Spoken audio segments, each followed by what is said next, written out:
One of the men in charge of stopping Austin and the Argonauts is linebacker K.D. Williams. He's been a relentless pass rusher all season long. And last week, against the Argos, he tied a Blue Bomber team record by making 13 tackles.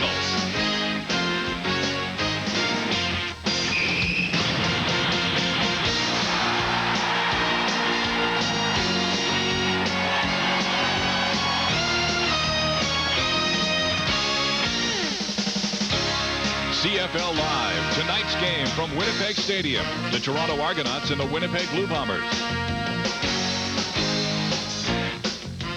Hi, everyone, and welcome to the CFL Live on TSN. I'm Darren DeTitian. Glad you joined us tonight.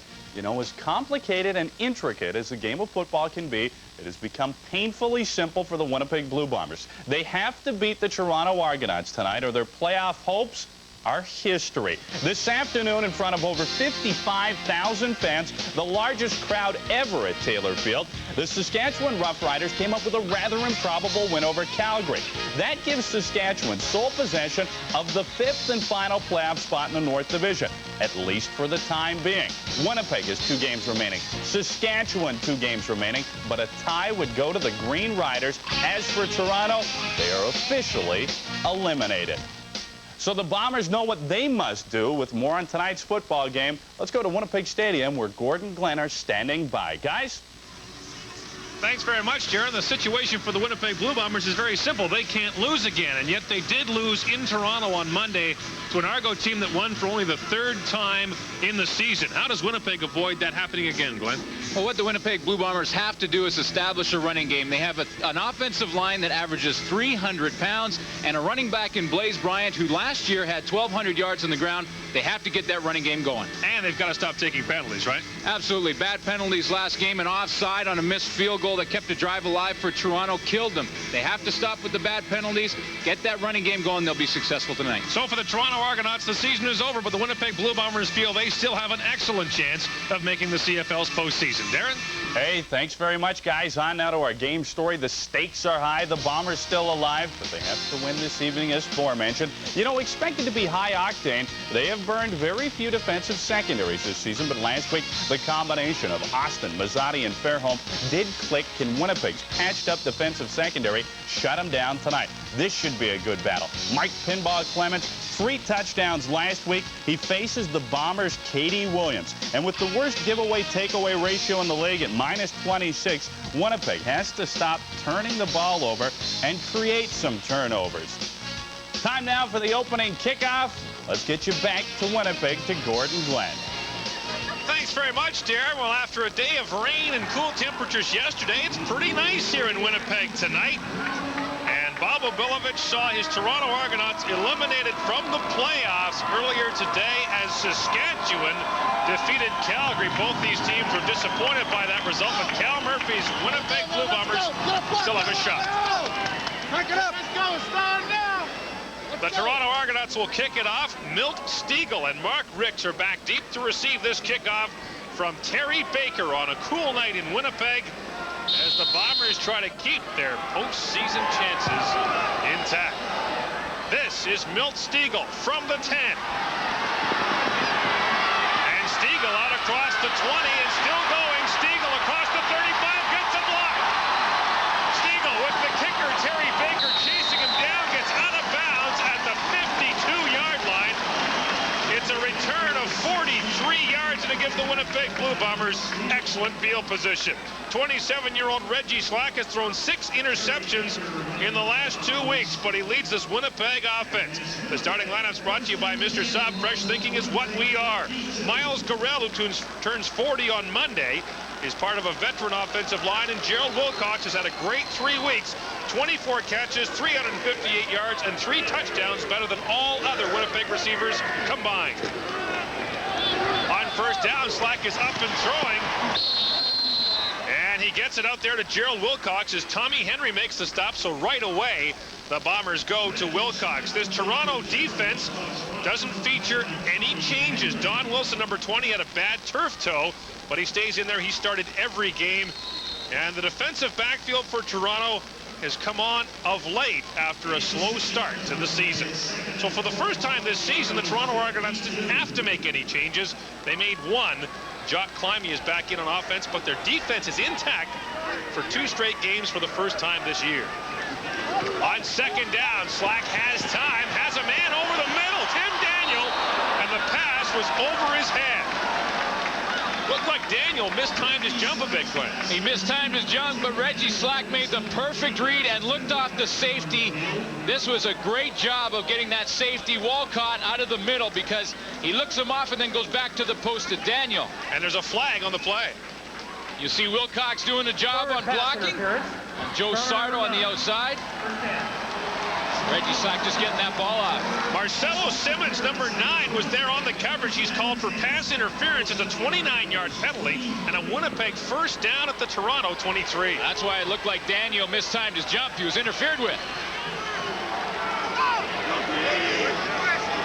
Wilcox is one of 3 receivers lined up to the wide side of the field.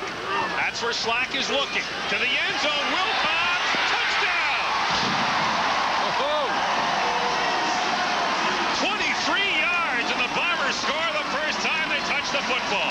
well, what a way to start. It starts out with Milt Stiegel returning the opening kickoff for great field position for Winnipeg, and then Reggie Slack at quarterback doing a perfect job of looking the safety off, getting the interference call, and then again in the zone defense, Reggie Slack is going to flood the zone. That means 3 receivers to one side, and then when the play develops late, it turns into a one-on-one with Wilcox and Henry. Wilcox wins the battle. Gerald Wilcox's 5th receiving touchdown of the year, his 4th in 4 weeks. A point after is good from Troy Westwood. And with just over a minute and a half gone in the football game, Gerald Wilcox has the Bomber touchdown. This thing, yeah, baby. You take this one. Leave it up to those guys. They know exactly what their situation is, because they have to depend on Saskatchewan not to win again. And you see that big pad on Gerald Wilcox's right elbow to protect an injury he suffered a couple of weeks ago. Yeah, it was just basically a cut, and you'll see the reaction of the quarterback, Reggie Slack, taking his team right down the field in the opening drive to get that momentum, and yeah, a nice throw and a nice execution of the offense. First drive of the game. Reggie Slack with as live an arm as you'll find in the Canadian Football League, and a perfect strike there to Gerald Wilcox. So leading 7-0, the Bombers will kick it off. The Jet is back deep to receive this kickoff. From the 27, this is Jimmy Cunningham, and that time in the home of the Jets, he's grounded as he stopped at the 37-yard line. 32-year-old Ken Austin leads this Toronto offense, and last week he got his first win as an Argo quarterback. He's ranked 13th in the league, though, in passing with 17 interceptions. 2-time All-Canadian Pierre Berchevaux has been the Argos' best along the offensive line. Paul Mazzotti went over 1,000 yards last week for the 2nd straight season. And look out for Jimmy Cunningham, who's been dynamite in 5 games. First down, the Argos in the shotgun. Austin over the middle and has it there to Mike Clemens. And Clemens had 96 yards receiving and a touchdown in the Monday Argo win over Winnipeg. That time, he picked up 7. The Winnipeg defense has Kenny Walker in there, acquired from Calgary, along with Kelly Rush, who's back. The linebacking core has been destroyed by injuries. John Moten, the former Hamilton Ticat, is in there. And David Poole and Shannon Garrett were the goats of the loss on Monday. We'll talk more about that a little later on. On second down, the give goes to Mike Clemens, and Clemens out across midfield is stopped at the Winnipeg 52-yard line. A pickup of 13 yards for the Argos, who had only 7 yards rushing in the entire game against Winnipeg last week. Well, they had 7 yards rushing, but you saw that dump pass to Mike Clements over the middle. In a Kent Austin type of offense, that's basically a running play for him. And Mike Clements caught 96 yards worth of passes last week against Winnipeg, basically part of the running attack for Kent Austin. The Argos into Winnipeg territory. Austin up to the flat for Jeff Fairholm, and he got hammered by Shannon Garrett. Shannon Garrett lowered the boom on Jeff Fairholm, who has taken some hard hits this season. He really has. He's been playing with a bit of an injury in his knee, trying to recoup that, and it sure doesn't help when Shannon Garrett rocks his world. He's running the out. Garrett sitting in the zone from the outside, times it up, and watch this. Wow. Down he goes. 4 tough yards for Jeff Fairholm, who caught his first touchdown pass of the season on Monday. On second down, over the middle they go, and it's complete to John Morton. Incomplete, rather, as Morton can't hang on. Morton comes into the game with just 4 catches, couldn't squeeze his 5th there, and so the Toronto punting unit will have to come on the field. You really see a fired-up Winnipeg Blue Bombers, and so they should be. They have a very good chance to make the playoffs still, and you see some very fired-up defensive play. Terry Baker into the game, one of 6 players playing tonight who grew up or played football in Atlantic, Canada. The 10-year veteran out of Mount Allison University. And a good punt by Baker. This is Ricks from the 6. Ricks picks his way straight ahead, dropped at the 15-yard line. A return of 9 after a 40-yard punt by Terry Baker. 7-0, Winnipeg leads in the early going. Drive for the Bombers in their first possession. They went 3 plays, 58 yards. Gerald Wilcox with a 23-yard catch, but the big play on the drive was pass interference against Marcelo Simmons on Tim Daniel. Yeah, you'll see him coming into the middle of your screen right there. There's Daniel running the post pattern and just gets tripped up. Now, this could have been a penalty that was called earlier. There's a shot of Marcelo Simmons right there, who was the victim of the penalty call, but as you saw near the end of the play, it didn't really look like a penalty there, so it must have been right on the jam. And Cal Murphy, who was in a pretty jovial mood before the game. Actually, Cal and I sat down in his office today and figured out a way for Winnipeg to make the playoffs if Saskatchewan wins another game. Here's how it worked. Winnipeg wins both of its remaining games. Saskatchewan goes 1-1, and Hamilton goes 0-2. That's a 3-way tie. Winnipeg and Saskatchewan would get in. Hamilton would be out. Press Cal to figure out all the angles. He had the slide rule out. Oh, early movement there. Brett McNeil jumped offside. And so the Bombers will be pinned back a little further in their own zone. And the Bombers penalized 12 times last week at an early call going against them here. Procedure, Winnipeg number 57. Repeat first down. Well, Gord, we talked earlier about the running game for Winnipeg being so important, and you could tell by the way Brett McNeil fired off the ball there that was definitely a running play. He just didn't get the count right. So it'll bring up a 1st and 15 now for the Bombers, who are backed up to their own 10.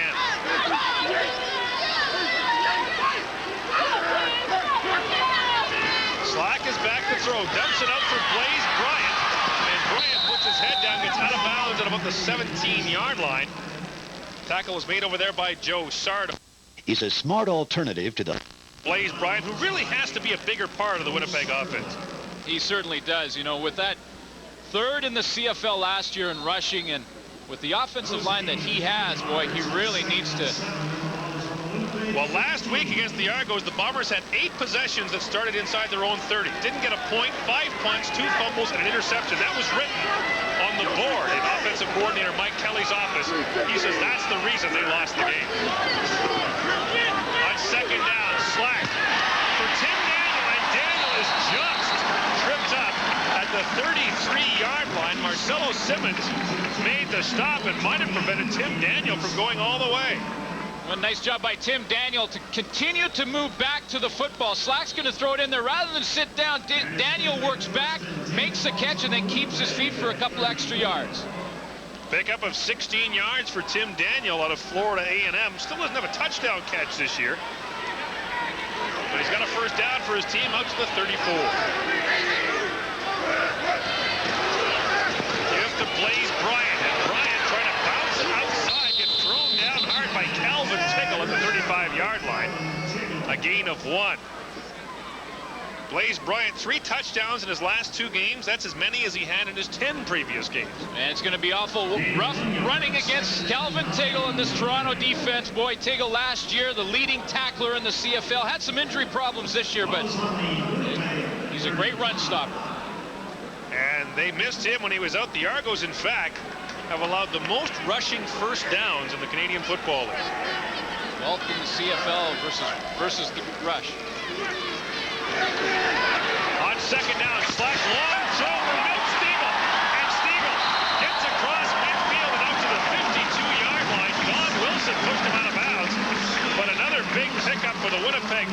Bombers as they move the chains with a gain of 22 yards. Well, you can really tell when a team is mentally ready to play a game. These Winnipeg Blue Bombers are crisp, they're sharp. The ball was thrown on time from Reggie Slack. Milt Stiegel catches it and turns up for some more yardage. Reggie Slack 5 for 5 for 71 yards to start the game. And the Bombers across midfield. On first down, Slack looking deep for Daniel, and it is almost intercepted. Working again on Marcelo Simmons, and Simmons is getting a workout on the left corner for the Toronto Argonauts. And that was real nice coverage by Simmons all the way down the field. It started out as a zone, but once the receiver gets down the field, then it turns into man-and-man, and Simmons just plays the ball. But great position on his receiver. Nice coverage. That's the fourth pass that's been thrown to his side already. First incompletion of the game for Reggie Slack. On second down, he's in the shotgun.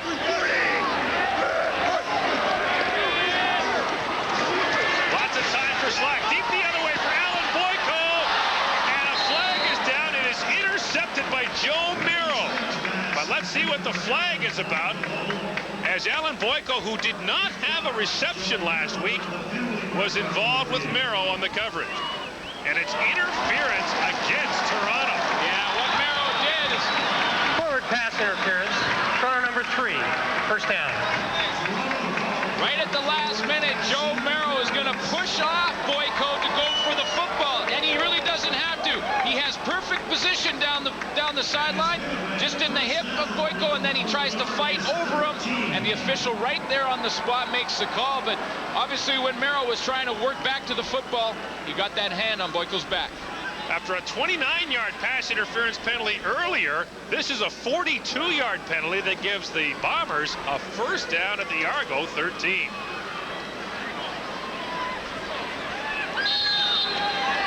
And Winnipeg already leading 7-0. Looks angry at a Toronto team that upset the Bombers Monday in Skyno.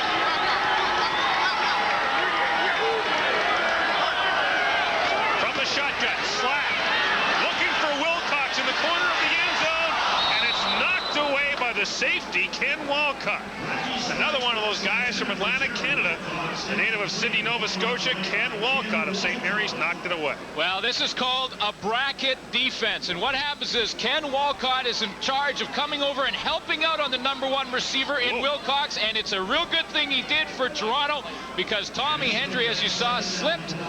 Walcott comes over to help him out, and here's what Reggie Slack had to deal with. He's dropping back and getting pressure from the backside. You see Jeff Cummins there working on Miles Garrell, and then Donnie Wilson from his linebacker position puts the hit on Slack just as he releases the football. Ninth play of the drive, 2nd and 10 from the 13. Slack under pressure now. Got away from Burns. He's on the run, but he won't get there. Out of bounds at the 6.5-yard line.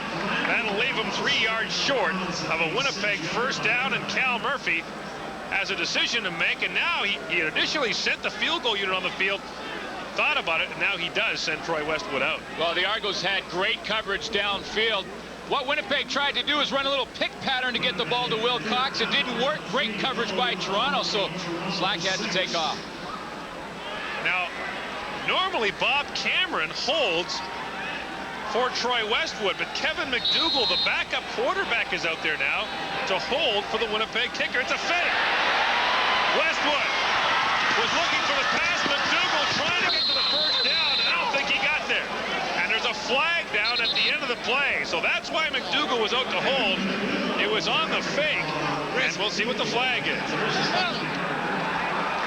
McDougall is indicating that it's against Toronto. Whoa, what a costly penalty that would be, and what a turnabout from last Monday.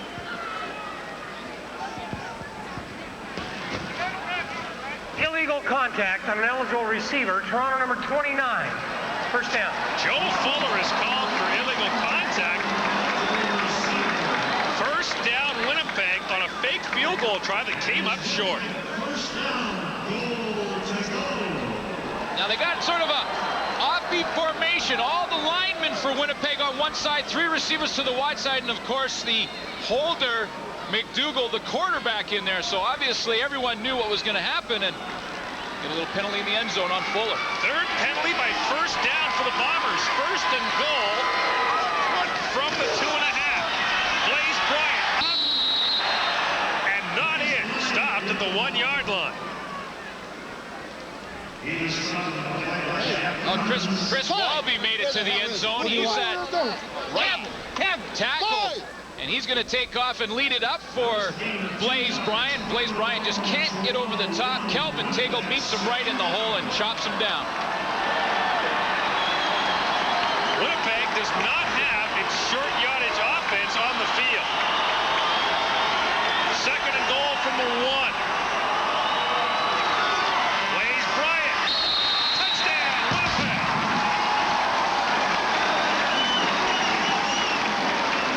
Blaze Bryant with his 4th touchdown in his last 3 games.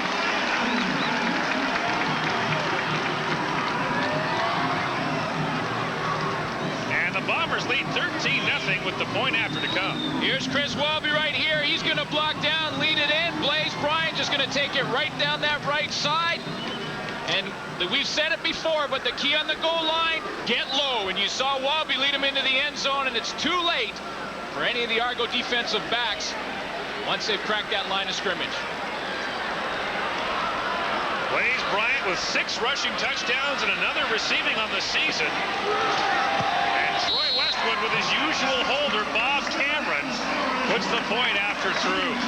14-0. The Winnipeg Blue Bombers lead. They've scored on both of their first 2 possessions.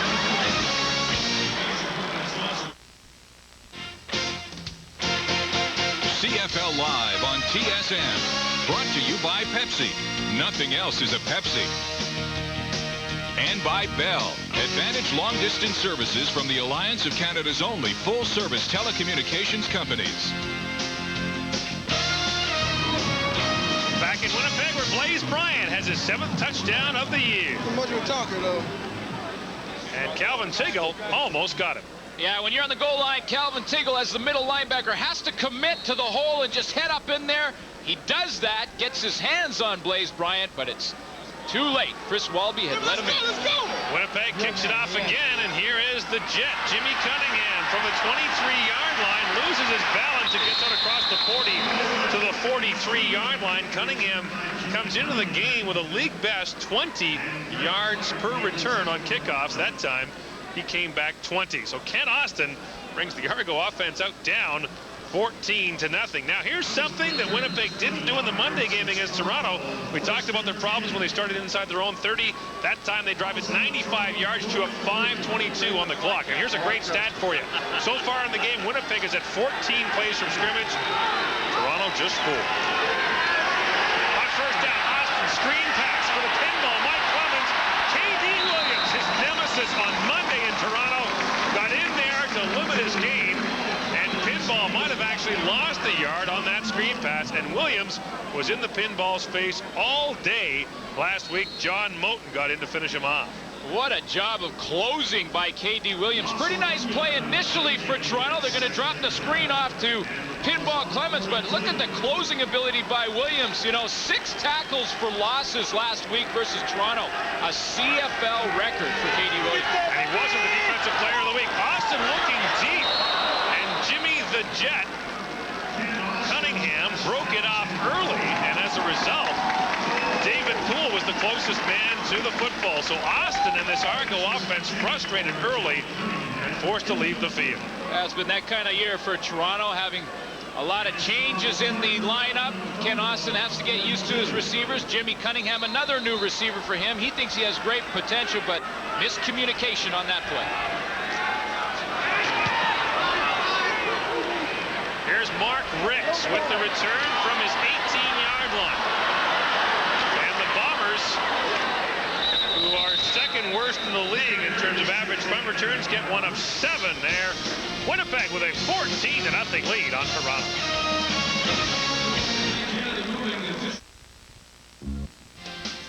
A lot of scoring in Winnipeg, a lot of scoring at Jacobs Field. First inning, Andy Bennis with the start, but Eddie Murray turns on him. It's a 2-run blast. That makes it 3-0. with the score 4-0. In the third, Jim Comey, he'd go deep. This also a 2-run shot, 6-0 for the Tribe. Tomei, second of the playoffs. Let's go back to Winnipeg Stadium. Well, there's one way to beat the Cinderella Mariners, get an 8-0 lead on them. That'll prevent those late inning rallies, huh? They're jacking them out at the Jake tonight. And here, the Bombers with a 14-0 lead on Toronto, and Winnipeg has the ball to start at its own 25-yard line.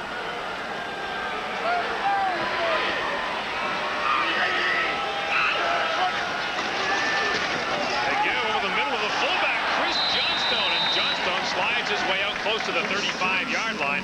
A pickup of 9 yards on the play. It's a beautiful night here, a fall evening in Winnipeg, and we saw the good weather in Regina earlier today. Nice night in Edmonton last night. We're getting a good break at this time of year. 4 degrees the temperature at kickoff, not much wind. The turf here is still a little damp after rain yesterday, but there's the possibility of snow they were talking about earlier in the day. What's the chances of it being this kind of weather in November in Regina? Slim and none. Slim just caught the red out of Pittsburgh. 2nd and a yard. And Blaze Bryant with the carry gets out to the 39-yard line. He's got a first down. The stop is made by Jeff Cummins. And a pickup of 5 yards for Blaze Bryant, and another Winnipeg first down. We talked about them running the ball effectively, and they have.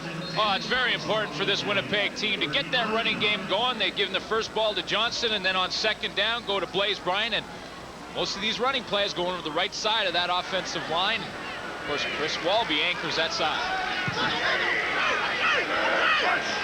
On first down, Slack all day to throw it and gets it to Alan Boyko. A first down out to the 53-yard line, and now a flag down at the end of the play, and pushing and shoving in behind the play. Dave Van Conant, the Winnipeg center, was involved there, but Alan Boyko comes up with his first catch in 3 games for the Bombers, a pickup of 15 yards with the penalty pending. So Alan Boyko shaking his head. He first catch in a few games, and it looks like it might come back on him. Maybe rough play against Toronto at the end of the play. Major foul, unnecessary roughness. Winnipeg number 60 after the first down had been gained. 1st and 10 Winnipeg. So the gain stands, but Van Conant, who was involved in that pushing and shoving, and apparently we might just have it for you on the right side of your screen. You'll just see the extracurricular right there. A little bit of WWF wrestling match going on between Willie Jennings and Van Conant. Looks like Van Conant won the war but got the penalty. Slack on play action, heads up field. Oh, Slack got hammered. Looking again to the other side for Gerald Wilcox, incomplete. Reggie Slack got absolutely drilled as he threw the football. He was running towards the line of scrimmage, and Slack is slow to get up. No wonder. Ooh. Wow, I tell you what, that's what you call taking one for the squad. That's called pick a rib, is what that's called. Reggie Slack got hammered. He rolls out, and when you're rolling out as a quarterback, you oftentimes want to throw the ball as you approach the line of scrimmage because you get more on it. Now, what can happen in that case, though, is as you do that, you saw the hit right there by Swift Birch, and when that head snaps back like that, you know it's a powerful one. That was probably a catch by Gerald Wilcox, looking at it again.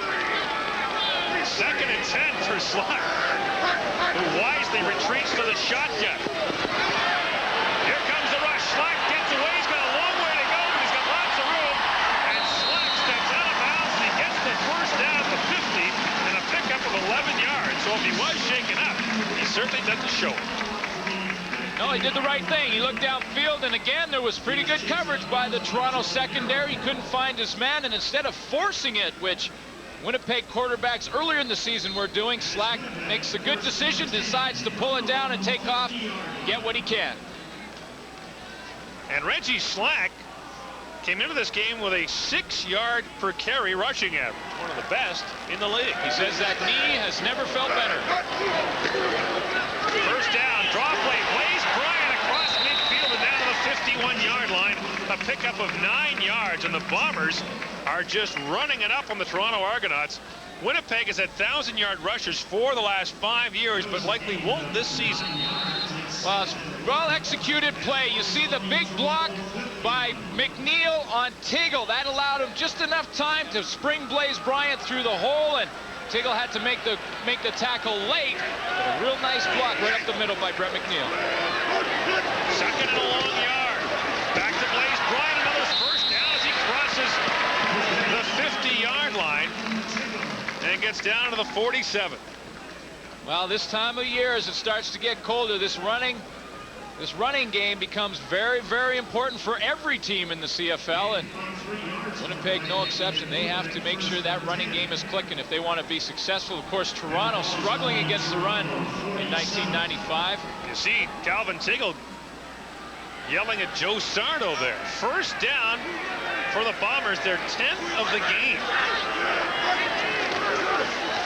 The fullback, Chris Johnstone, and Johnstone slides across the 45 to about the 43. Mark it as a gain of, say, 4. And Chris Johnstone, the 10-year veteran, former Edmonton Eskimo and Toronto Argonaut. A little bit of a tendency breaker. You want to give that ball to the fullback every now and then just to keep the defense honest. And, of course, Chris Johnstone, a member of Edmonton Grey Cup teams, 86, 87, 1990. A prominent member of the Edmonton Wildcats junior team. Second down, 7 yards to go. Great protection for Slack initially. Now he gets it away and nobody home. And now another late flag comes down away from the play. And again, there was pushing and shoving. And Brett McNeil was involved that time, I believe. And it's a face mask call against Toronto. It'll be another first down for the Winnipeg Blue Bombers by penalty. And Bob Bilovich's face says it all. Major foul, face mask, Toronto number 99. First down. Jeff Cummins called for the face mask. And Obi can't believe it. Well, you see big Miles Gorell right there starting working on Jeff Cummins and does a pretty good job of holding him up, and Cummins gets frustrated. You know, when you're getting blocked like he is right there, he's starting to get a little frustrated, takes a swing, and McNeil happens to be the last guy, and he gets the final push and gets the penalty. First and 10, Bombers from the 30. Draw play, Blaze Bryant, a hole up the middle, and Bryant across the 20 and down close to the 10-yard line. Blaze Bryant continues to roll. That's the final play of the first quarter. A pickup of 17. Up 14-0. The Bombers are threatening again. 14-0. Winnipeg leads Toronto. For lack of a better expression, the Bombers are just running it down their throats. They sure are, and this is why it's happening. You see Walcott, the safety over here, Tiggle right here. Van Conant gets the key block on Tiggle. He's the only man that can make this play on the draw. You'll see Van Conant come off. He gets a piece of Tiggle right there in the screen. That opens the crease for Blaze Bryant. The safety's out of the middle. By the time he gets back in there, Bryant has the big gain. Third impressive drive by the Bombers being put together here. Worth noting that all three have been kept alive by second down penalties against the Toronto Argonauts. And the numbers through the first 15 minutes will show you that Winnipeg has simply dominated this game. 12 first downs to 1, 153 yards to 23, and Toronto penalized 4 times for 88 yards. The time of possession, 11 minutes and 25 seconds for the Winnipeg Blue Bombers. This is the 10th play of the drive. First and 10 just outside the Toronto 10-yard line.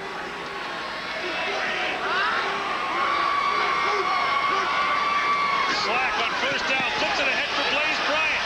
And Bryant tripped up early, got down to the 5-yard line. Calvin Tiggle just got his hand on Blaze Bryant, limits the gain to 5 yards.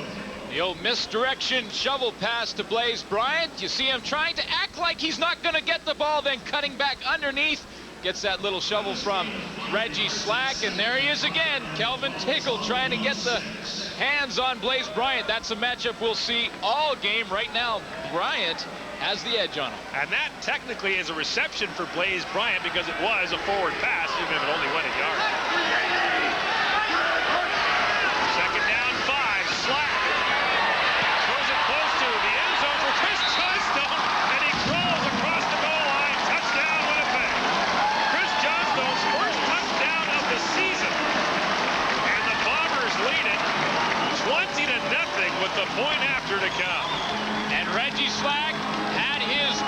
choice of who to go to on the play, because Gerald Wilcox had beat Tommy Henry and was wide open in the end zone.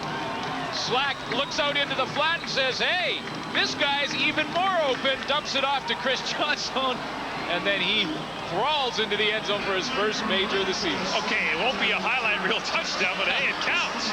That's a big one for him. He had 2 last year, now he's got 1 this season, and the Winnipeg Blue Bombers are pounding the Toronto Argonauts 21-0 early in the second quarter in Winnipeg. Makes the great catch. It was in this game that he tied Tony Gabriel's CFL record for catching a pass in consecutive games. Narcisse with at least 1 catch in 137 straight games. Reggie Slack, pretty as a picture so far in this football game. His second touchdown pass goes to Chris Johnstone. Another long drive for the Bombers. This one goes 85 yards in 12 plays, chews up more than 5.5 minutes on the clock. And, well, like we say, it wasn't exactly a Rembrandt, but it was a touchdown. That's right, and Reggie Slack will take it after throwing 2 interceptions last week versus Toronto. He already has 2 touchdown passes, and you see a pretty happy Chris Johnstone. That's gotta hurt. Celebrating after the touchdown. His head's still steaming from it. How you doing? That's all I got to say to you about. His head's still smoking from headbutting that guy. He's speechless. Boy, Trey Westwood might get worn out. Kickoff is taken at the 10-yard line by the pinball Mike Clemens, and he gets out across the 33-yard line. Tripped up by Ryan Carey. There's a flag down at the 24-yard line. And there's actually a couple of flags down on the play as referee George Black calls illegal block against the Toronto Argonauts, just what they needed at that point. What a start for the Bombers, and what a start for Reggie Slack. He's 8 of 11 for 96 yards and a pair of touchdowns, and we're early in the second quarter. This team, you can tell, came out ready to play. They've been sharp. They've been executing their offensive game plan to perfection, and combine that with the fact that Toronto psychologically has to be down after watching Saskatchewan win and seeing their playoffs hope disappear. They're definitely taking advantage of it.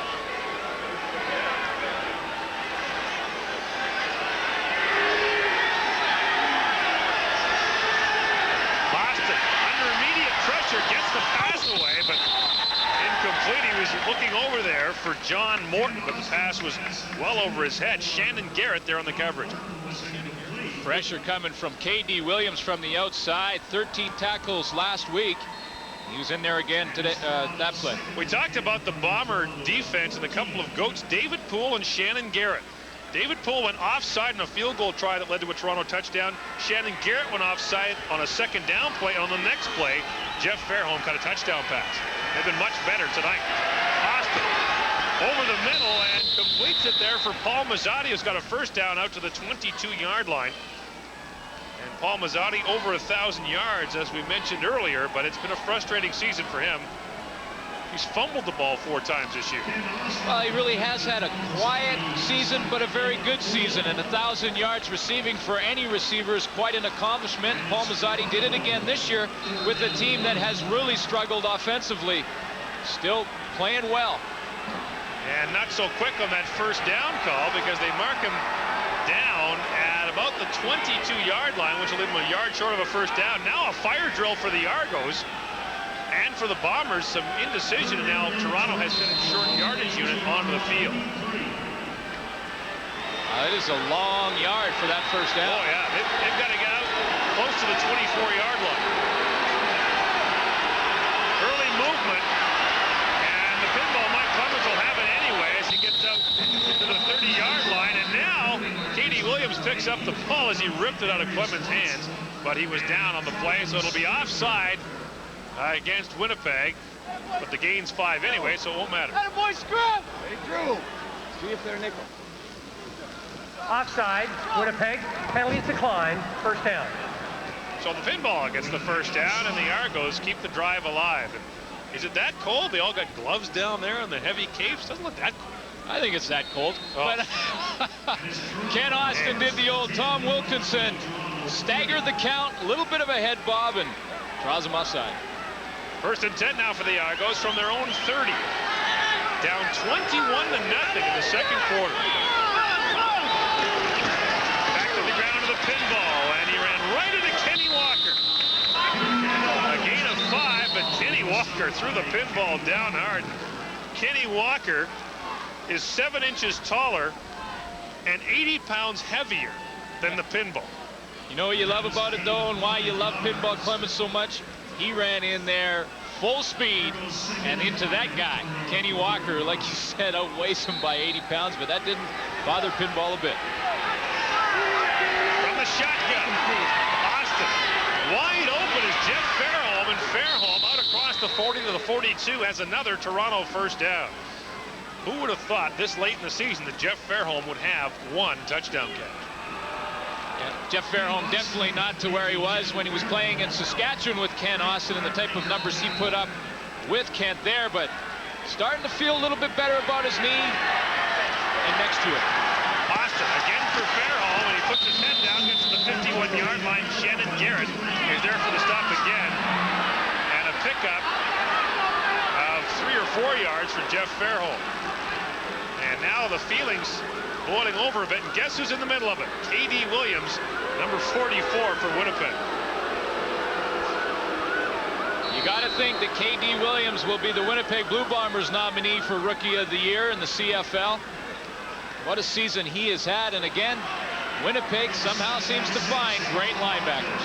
Great linebackers who can talk. I think the interview is an important part of the Winnipeg recruiting process. Austin sets up the receiver screen for Mazzotti, and Mazzotti up to the 50-yard line has a first down as the Argos cross midfield and get into Winnipeg territory. And that receiver screen has been a renaissance play in 1995, making a comeback after about a 15-year absence. Paul Mazzotti is one of the best at running it. It seems like Mazzotti seems to slide through all those tacklers, and it looks like he's caught dead to rights. He finds a way to find some extra yards. Gain of 10 gives Toronto a first down. Austin again from the shotgun. Keeps it short. Loose football. And David Poole falls on it.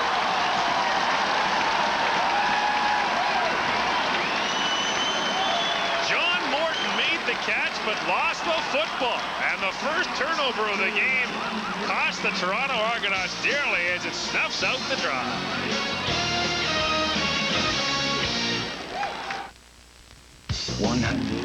There's the man who made the hit, and there's the man who benefited from it, David Poole, with the recovery of the fumble by John Morton. David Poole played for 6 teams in 5 years in the NFL, but he's found a home in Winnipeg. They think they've got a good one. And nice for him to get that fumble after the offside we talked about earlier that he had last week. Bombers first and 10 from their 42. They go back to what works. Blaze Bryant, and look at him go. Blaze Bryant close to a first down, as the stop is made by Jeff Cummins, a gain of close to 10 yards for Blaze Bryant. And let's go back to the fumble. Talk about great linebackers in Winnipeg. Greg Clark is one of them. Great range by Clark. You'll see 58 coming into your screen right there, putting the hit on the receiver, and David Poole makes a recovery. Greg Clark has to anchor this linebacking core for the Bombers with Paul Randolph out and injuries striking all over the place. Doug Hawking remains out of the lineup for a couple weeks. He's back now, but they've really been dinged in that linebacking area. And so Greg Clark, who is 4th in the league with 66 tackles, has really been the man for Winnipeg. Also has 3 sacks on the season. You see the possessions right there for Winnipeg, all resulting in points. And all aided by some penalties by Toronto, we should also add. Just short of a Winnipeg first down was Blaze Bryant, so it's a gain of just under 10. That'll bring up second and less than a yard. Mike Kelly, the offensive coordinator for Winnipeg, loves to go deep in situations like this. But he may not be in a gambling mood today. He is. Second and long. Slack over the top. Wilcox wide open. And the pass was just over his head. Marcelo Simmons was there on the coverage, but true to form, the Bombers on second and short went looking for it all. Well, it was only inches, and it's not really a gamble, because you know on the next down you can pick it up just with the quarterback sneak. And you're right, Gord, Wilcox was open. Ken Walcott, the safety, had snuck up and got caught. Wilcox got in behind him, and Reggie Slack missed him by a couple of yards. He'd like to have that one back. Reggie Slack knows a missed stat when he sees one. Oh, yeah. So it's now 3rd and inches for the Bombers.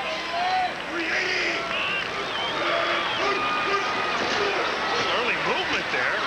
Blaze Bryant got it, I think, but just. Back to that battle between Calvin Tiggle and Blaze Bryant, and it's going to come down to the measurement on this play to see whether or not he got it and who won this round of the battle, because Tiggle flies up in there and hits Bryant right in the hole. That's how you play middle linebacker. Well, they'll mark it as a first down, and Tiggle stopped them just after Bryant had got the first down. And now, on first down, Slack to the shotgun. Lots of time for Slack initially, gets away. Here goes Reggie Slack across the 50 and down to the 47-yard line. It'll be close to another Winnipeg first down. Reggie Slack had all day before he finally saw the pocket collapse. And Reggie Slack wanted Milt Stegall down the seam, but this time Ken Walcott, the safety, played deep and played right where he was supposed to in that middle. And you'll see him looking to Stegall right there to his left, but because Walcott was deep and had the perfect position, he didn't throw the football. Smart decision on his part, takes up and gets what he can. And got a first down. Here's that little flip back inside for Blaze Bryant. And Bryant gets up to the 44-yard line. There's a flag down to the play as Calvin Tiggle made the stop, and now Bryant gives him a shot. Calvin Tiggle and Blaze Bryant would both qualify as players of the vocal variety. Number 16, holding. And I think it's coming back. Holding is the call against Winnipeg center Dave Van Konen, if I heard correctly. 10 there, down box,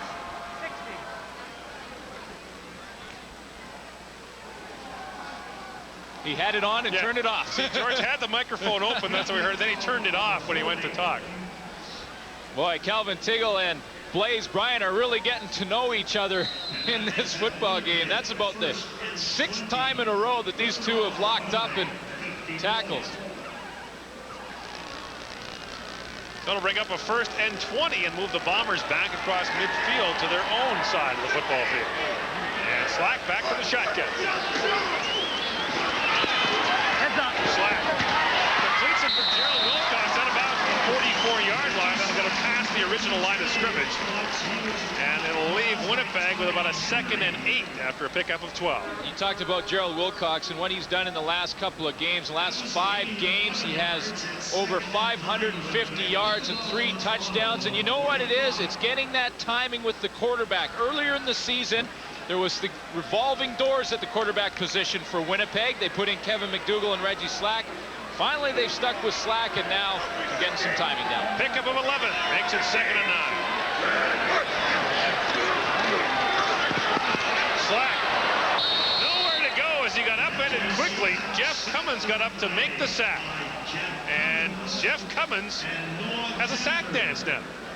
Well, it was a low-key sack dance, but we talked to Jeff Cummins before the game, and there's a little bit of a story behind that dance. And Cummins gets the nice sack, keeps working. This is one of those guys that have really good feet, not tremendously strong defensive end, but excellent feet, plays basketball in the offseason to stay in shape, and one of the bright spots for Toronto this season. Bob Cameron into punt for the first time tonight. Cameron has been the busiest punter in the Canadian Football League this season, but he punts for the first time tonight. Not a great kick by Cameron standards, but he'll get a good result as it rolls out of bounds at the 13-yard line. Pretty good effort by Bob Cameron, a low roller, 38-yard punt, no return by Toronto. Red and blue are still okay. Okay. 21-0 is the score here for the Blue Bombers over Toronto. Dave Van Konen just said, I bet you they're talking bad about me. Not a word, Dave. No way. 1st and 10 for the Argos from their own 13. Ken Austin gets it underneath for the fullback, Dwayne Ford. And Ford gets out across the 20 to about the 22. Dwayne Ford delighted that his University of Western Ontario Mustangs won the Vanier Cup last year. Won't be as happy today They tied the University of Toronto at 19. And other scores of note today, #1 ranked Laurier today tied Waterloo at 23. And a game played here today, 5th ranked Saskatchewan beat Manitoba 23-10. And Calgary beat Alberta today 56-8. Jason Assen threw for 4 touchdowns, rushed for another, just over a half of play. Ken Austin might not see the half if he keeps getting hit like that. Big Kenny Walker got in along with Kelly Rush for the sack. Kelly Rush made a great move to get in on Ken Austin in that play and getting back in the lineup for the first game after a great start to the season where he had 5 sacks in his first 7 games and then sat out the last couple. Cal not happy with the way he was playing, but he's ready to go now, and Rush with the rush on. He's been in and out of the lineup this year for what Cal Murphy called disciplinary reasons. Enough said. We'll leave it at that. After the loss of 7, 2nd and 17, and Austin gets the screen pass away for the pinball, but Clemens has a long way to go, and big Kenny Walker got in there again along with Kelvin Smith to make this stop and stop the pinball short of a Toronto first down. Well, this is a good play to run if you're dropping off in zone defense and getting deep, but these Winnipeg linebackers are so active tonight that it's awful tough to execute the zone. You'll see Smith right up in there immediately when that ball is thrown, and then in comes Kenny Walker. You know, Smith just made pinball do the dance, and Kenny Walker gets him with the pursuit. Terry Baker, good kick by Baker. This is Alan Boyko from the 50, gets his way up to midfield. A return of 5 after a punt of 38 yards. CFL Live, brought to you in part by 3M Canada. Imagining the unthinkable and developing the unknown. That's 3M Innovation at Work.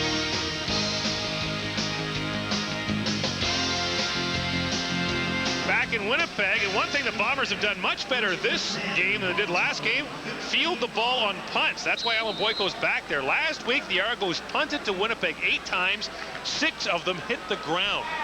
And Cal Murphy was not very happy with that and made sure the team knows it. Catch the ball in the air. You save about 15 yards just by catching it. First down from midfield. Slack swings it out for Blaze Bryant, but look at Cummins get over and make the stop. And Jeff Cummins, well aware of the fact that he's a subject of a halftime feature, wants to make sure that he has a good first half. Well, he got the sack, and we saw a little bit of a dance, but when you're down 21-0, you really can't get too excited. But watch the quickness. We talked about his quickness and how he plays basketball in the offseason. He's got great feet, and for a defensive lineman, you know, he had to rush at the beginning of the play, then come off and run down pinball. That was some good speed by a big man. Yesterday, Tommy Henry had his shirt off to show off his muscles. Cummins took his off, and it was almost unanimous to put it back on. Yeah, that's the bad body. Get the shirt back on. Loss of a couple, and a broken play for the Bombers as Reggie Flag dives ahead. Looks like they wanted to run the draw play to Chris Johnstone, but didn't quite work out that way. We've hit the 3-minute warning in Winnipeg, where the Bombers lead the Toronto Argonauts 21-0. You look like you didn't want it, though. You look like you wanted to kill it. Welcome back to CFL Control. Coming up at McDonald's halftime, we will take you to Taylor Field. Over 55,000 fans there today to watch the Saskatchewan Roughriders knock off the Calgary Stampeders. We will have that Jeff Cummins feature that Gordon Glenn were talking about, and we'll also analyze the first half. Let's take you back to Winnipeg Stadium. All right, Darren Detition from Porcupine Plain, Saskatchewan. Glenn Suter, who played 10 years in Regina. Either one of you sings one word of that Rider Fight song after the win today, $5 fine. I'm not allowed to sing it. I'm supposed to stay neutral. Yeah. Bob Cameron is on to punt. And his Bombers placed in a bit of a deeper hole after that Saskatchewan win today. Good kick. And here comes the jet. He's got a seam. There's a flag down. Cunningham. One man to beat. It's the punter, Bob Cameron. He got by him, but Cameron held him up long enough. There's flags down everywhere. Cunningham in a foot race. K.D. Williams got him at the 1. Oh, no. You know what? Jimmy Cunningham just ran 109 yards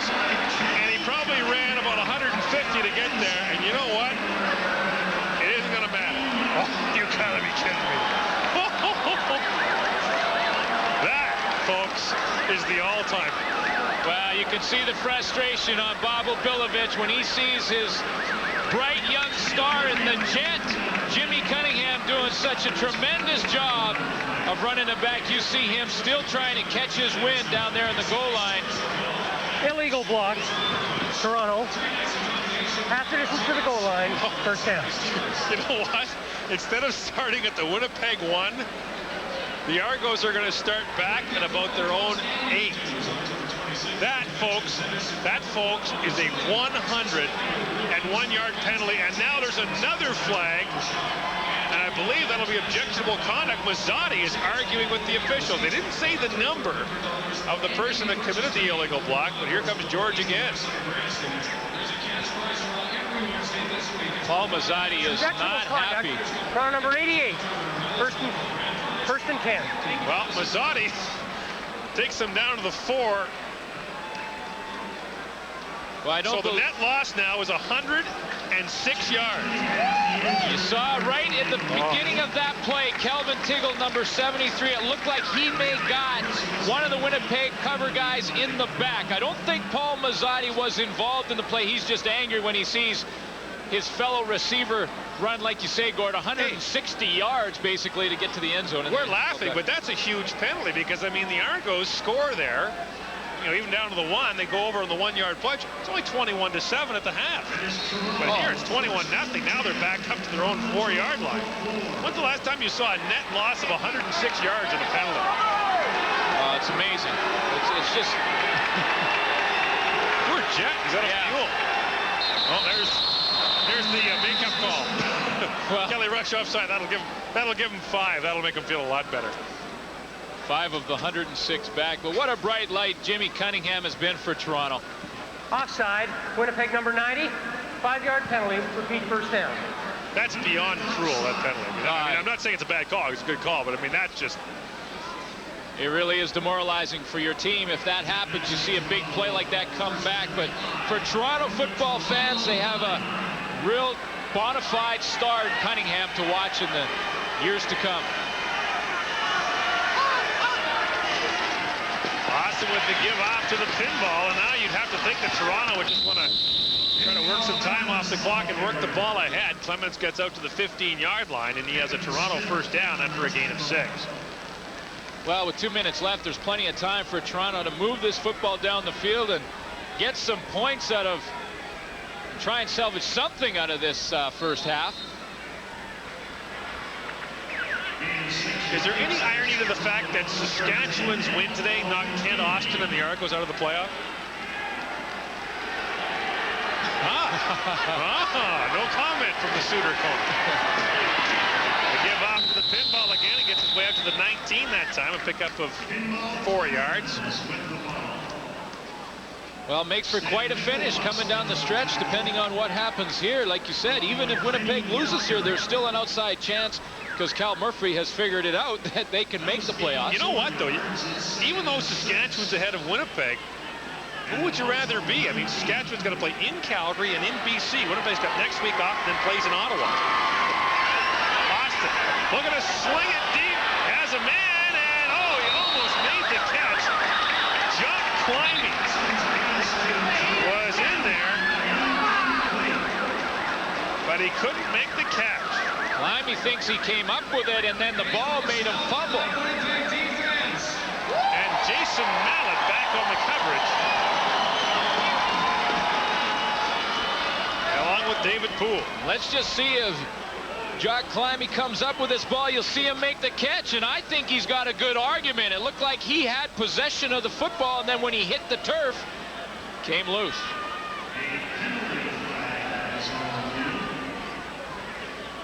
And so now Terry Baker and the punting unit come onto the field. Terry Baker wanted us to say hello to his daughter, who turned 7 this week. She's back in Ottawa. Hello from Dad, who's in Winnipeg tonight on a tough night for the Argos, and a punt that bounces to Alan Boyko at the 49-yard line. And Boyko gets a return of maybe a couple. And so with 1:21 left, the Bombers have the ball back with a chance to score. Closed captioning of tonight's telecast is brought to you by Apple Auto Glass. Guaranteed the pick of the crop from coast to coast. Just over a minute to play here in the second quarter. The Winnipeg Blue Bombers have it 1st and 10 at the Toronto 46. And Bob Obilovich jumps on the headset to see if his Argos can find some answers. It's only 21-0. Could be worse for the Argos. Although not much, since they have the 109-yard punt return wiped out. The Bombers have been dominant. Blaze Bryant, flags are down. Bryant gets inside the 40 to about the 39. Well, the flags are flying. And that'll move the Bombers back. You know, when it's in that vicinity, it's holding. Holding. Winnipeg number 43. Repeat first down. Both these teams have the same problem, Glenn. They can't win on the road. Each team has won only one game away from home this season. And if Winnipeg wants to make the playoffs, and in fact does make the playoffs this year, they're going to have to play on the road.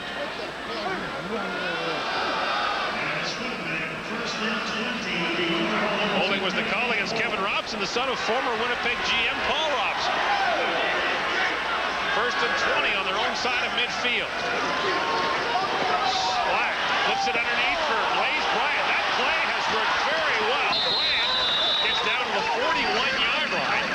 He picks up 15 yards and will leave his team with a 2nd and 5, and that play has worked like clockwork. And I'm going to tell you why, because defensive linemen, when they see this formation, start pass rush moves. They start to get up the field. Then, as Slack rolls out and just flips the ball to Bryant, the defensive linemen have now over-pursued, and now it's just Calvin Tiggle who has taken his drop to try and run down Blaze Bryant and make the tackle, but that's why the play's been successful. And again, that is a pass. That's right. 2nd and 5. Slack with the quick fake. This is a pass too for Alan Boyko. Can't make the catch. Joe Miro was there on the coverage, and Alan Boyko almost had his 3rd touchdown catch of the year. Well, Alan Boyko had Joe Miro beat. You see Slack rolling to his right, little pump fake, and then going backside down the seam to Alan Boyko, who is in behind Miro, but Miro just gets the hand on the football, and coaches will tell you as a defensive back, listen, if you're beat, first thing you do is catch up to your man. The second thing you do, if he gets it, try and go for the strip. That time, Joe Miro played it perfect. I thought when you got beat, the first thing you do was grab your hamstring. This is a Troy Westwood field goal try from 48 yards out. You gotta be kidding me. What was that? Here comes Jimmy the Jet. Wants to bring it out. He does. Still going. He stumbles down the 20-yard line.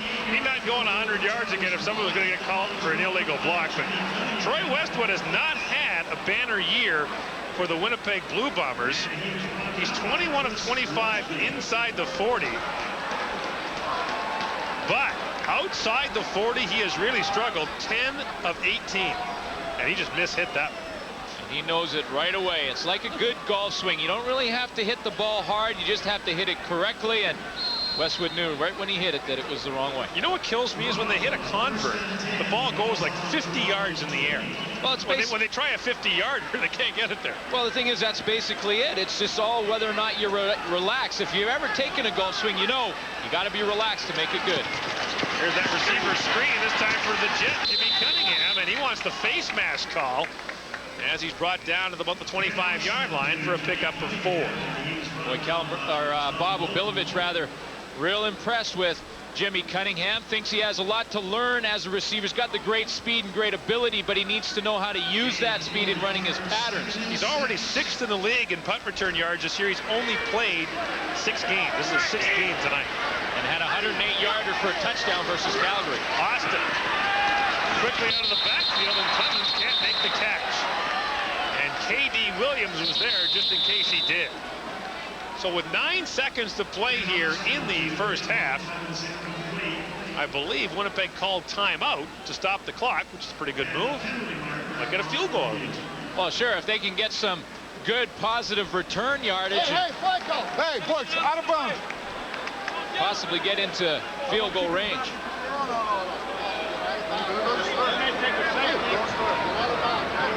As soon as you catch it, go out of bounds. The instruction from Cal Murphy.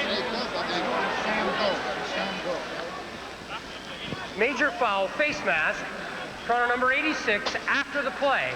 Third down. Well, Jimmy the Jet got the face mask. All he was looking for was against him. Well, you think it was a little bit of frustration from the last Hey, boys! time he took the ball. 7 penalties against Toronto for 113 yards. Hey, go! Hey, go! Throw it out! Throw it out of bounds. Let's go, back up.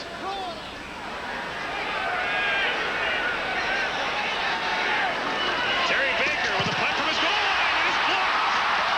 And it is a touchdown for Ryan Carey. No, it is not. They're going to say no touchdown. They're going to say he'll in the end line. Oh, man. Looked like Carey got it before it went through the end zone. And we'll have a discussion with the official. Well, when you're backed up like that, Cal Murphy is going to send the punt rush team. He's not going to set up a return. He wants to save time. Cal wants to know what they're talking about. He thinks it's a touchdown, too. If it's not, it's a safety. It all depends on whether or not Ryan Carey had possession. Safety. Do they have to kick off that? That's right. No, it's our ball. Where? Somebody get the rule book. Someone get a rule book. Winnipeg has elected to take the ball 1st and 10 at the point of last scrimmage. First down. Offense or 2 points? Take the ball. Take the ball. Field goal. So the Bombers have the option to take the ball. They've got their field goal unit on the field with 2 seconds to play in the half. And here's how it happens. You know, the punter's got his head down looking at the football, and K.D. Williams, who leads his team in special teams tackles, had 13 defensive tackles last week and now comes up with a big punt block. And here comes Williams. You'll see, get a great look at him. He's not even blocked, gets the big hands up there.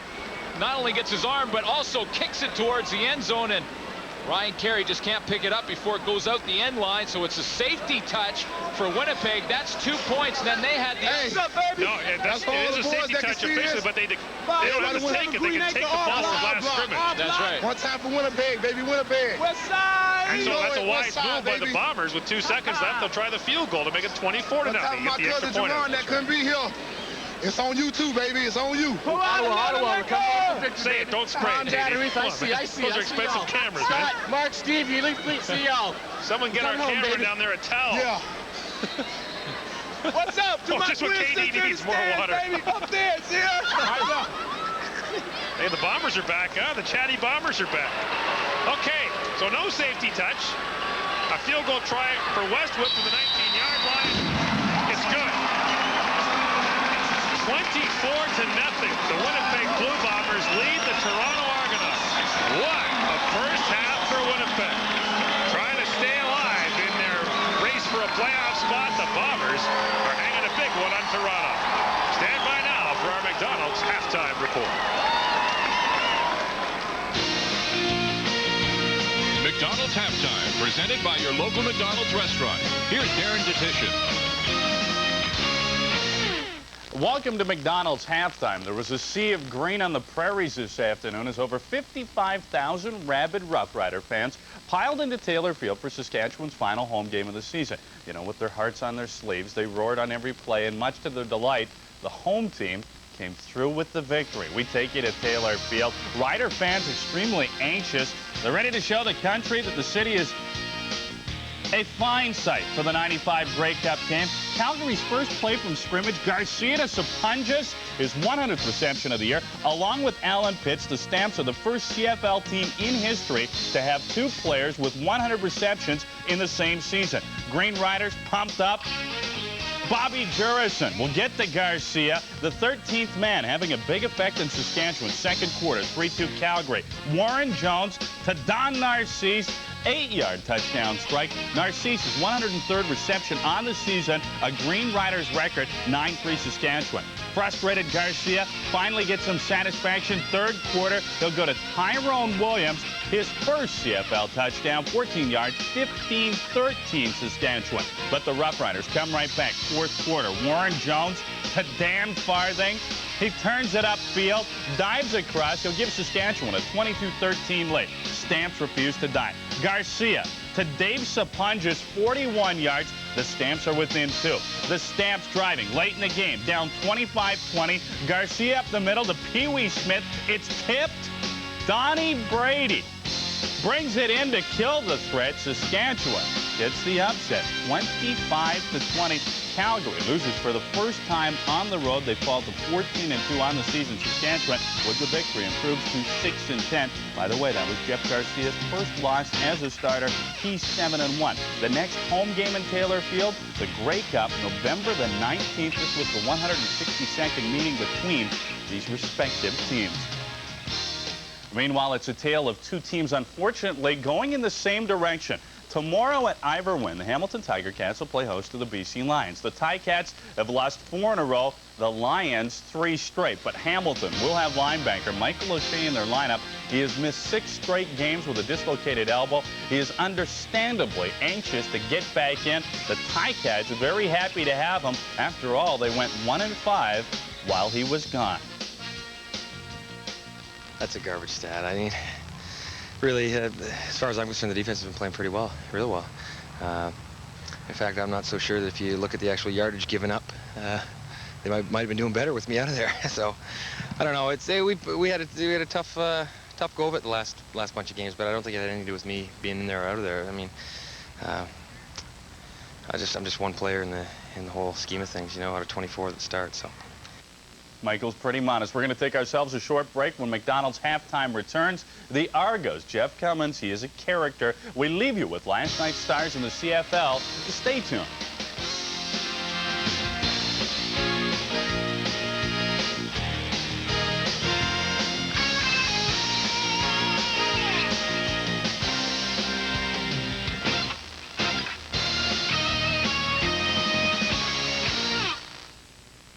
Gordon Glenn were mentioning he's got a dance that is uniquely his own. When the Argos' Jeff Cummins reaches the backfield, then squishes a quarterback, that's when the fun really begins. He is unquestionably one of the more colorful players in the CFL. And here comes the heat again. Barrett down again. Okay, here with Jeff Cummins in the weight room of the hotel, and Jeff, of course, defensive end with the Argos and having a real great season this year. And I guess part of the reason for that is you got to spend some time in a place like this. Well, not truthfully, Glenn. I can't sit here and lie to you. I don't spend a whole lot of time here in the weight room. Definitely not as much as I should. I'm much more apt to be found out on the basketball court, shooting jump shots and running around and trying to keep my my conditioning up, my heart rate, my cardiovascular going. The weightlifting to me comes few and far between. I don't mind doing it every so often, but I definitely would rather be out playing basketball.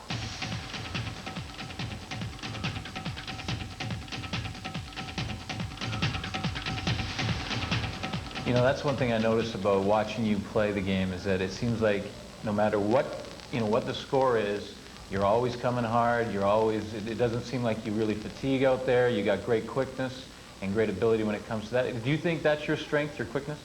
I would definitely say it has to do with my ability to stay away from people. I don't know if it's really my quickness.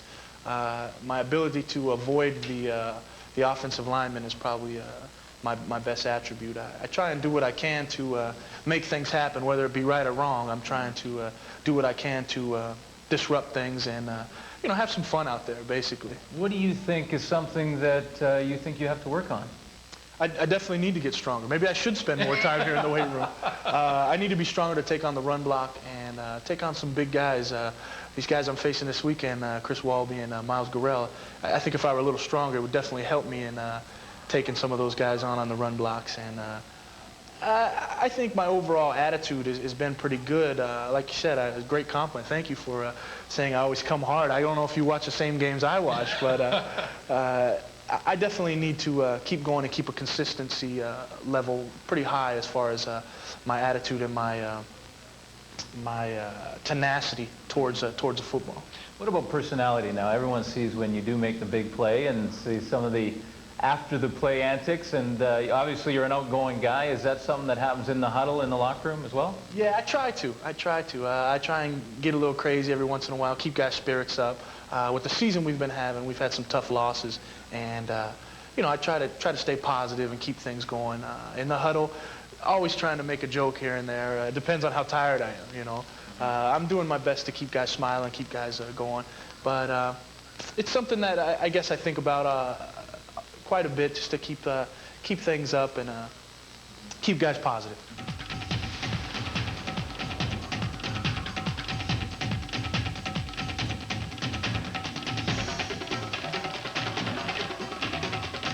Tell me about the dance. Now, you know, when most guys make a big play, right, they're just so pumped up about it that something just happens, but there's a little bit of a story behind your dance. Yeah, actually there is. I can't really explain the actual dance. I don't know what it's called. I don't have a name for it, but it reverts back to my junior college football days down in Southern California. Some of my offensive linemen that I played against would go into the end zone and dance after a touchdown. So I kind of picked it up from them, and it has to do with there's a few guys from that team have passed away in the past couple years, and so I kind of wanted to dedicate some of this season to them. Well, we've seen a lot of it so far this year, and hopefully a lot more as your career goes on. Thanks a lot. Thank you, Glenn. Appreciate it.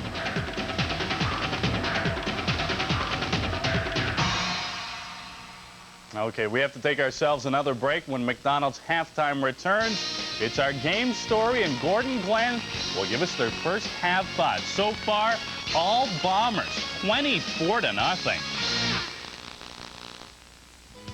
Bud Grant first made his mark in the CFL as a three-time Western All-Star at offensive end for the Winnipeg Blue Bombers. Just 1 year after retiring from playing, Grant took over as head coach in Winnipeg and began one of football's most successful coaching careers ever.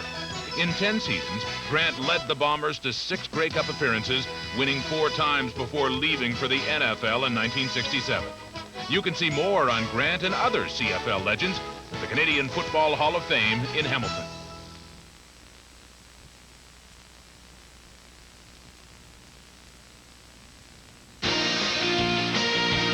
McDonald's Halftime, brought to you by your local McDonald's restaurant. Welcome back to McDonald's halftime. On now to our game story. I mean, the score is 24-0. As you anticipate, it is all Winnipeg. The Bombers with 21 points on their first 3 possessions. They got off to a phenomenal start. 94 yards rushing, really establishing the ground game. Penalties, even though they have been even in terms of the numbers called, look at the Argonauts. 113 yards, it's really cost them. And Reggie Slank with a couple of touchdown passes. For their thoughts on what's taken place so far, let's get you back to Winnipeg to Gordon Glenn. Guys? Thanks very much, Darren. We talked at the outset of this telecast that Winnipeg would have to get Blaze Bryant involved a little bit. Oh, did they ever? They sure did. Blaze has 75 yards and a touchdown today, and it's primarily on that screen play or that shovel pass, and it's working to perfection right now. While the Winnipeg Blue Bombers, who can't afford to lose again, don't look in the mood to do it tonight as they continue to lead. Darren? Thanks very much, gentlemen. That'll do it for McDonald's halftime. When we come back, we will kick off the second half in Winnipeg. The highway to Regina. It'd be an uphill climb. They got to make the playoffs first. And to do that, they've got to beat the Toronto Argonauts. Argos begin 1st and 10 at their own 44. And Austin over the middle for Jeff Fairholm. Fairholm across midfield, still going. And Fairholm down to the 32-yard line. And Fairholm shows the burst that we saw for so long in Regina, a pickup of 34 yards. In our discussion with Bob Obilovich, he said that's what he hasn't seen from Jeff Fairholm throughout the season, and he's just starting to see it in these last couple of games. That burst, it's a simple underneath pattern in the zone, but watch the acceleration right there to blow by Jason Mallett from the safety position and get some good yardage. I think his shoulder pads keep breaking. He had to run over for attention.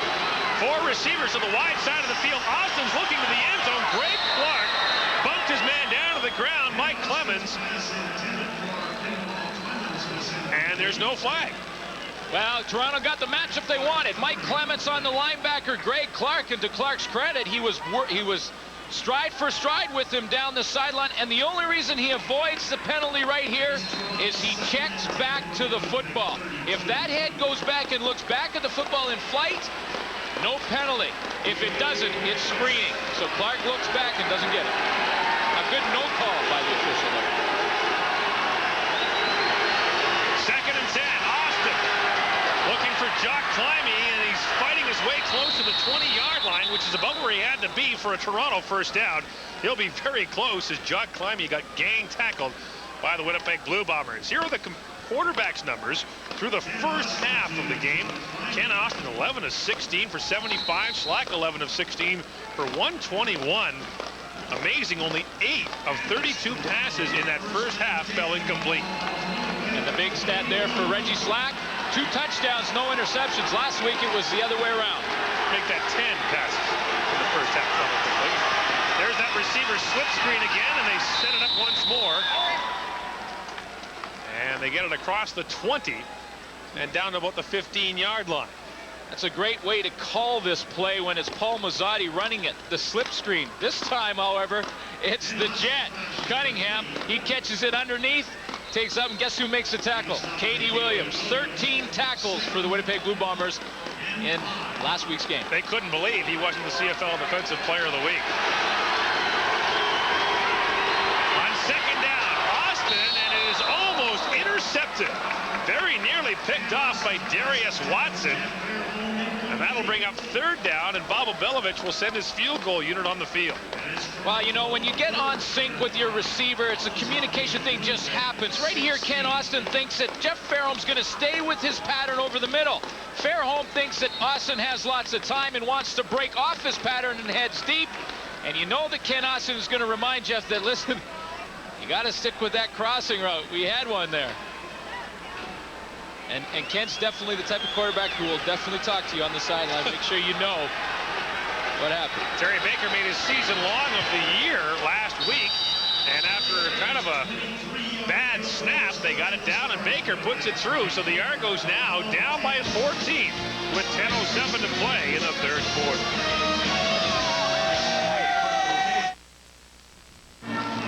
Welcome back to Winnipeg. 24-10 is the score in favor of the Bombers. Stay tuned at the conclusion of tonight's game for the TSN Turning Point, brought to you by Apple Auto Glass. Guaranteed the pick of the crop from coast to coast. Properly installed windshield could keep a roof from collapsing. That's another reason Apple Auto Glass only uses the Bond for Life installation system. Protect what really matters.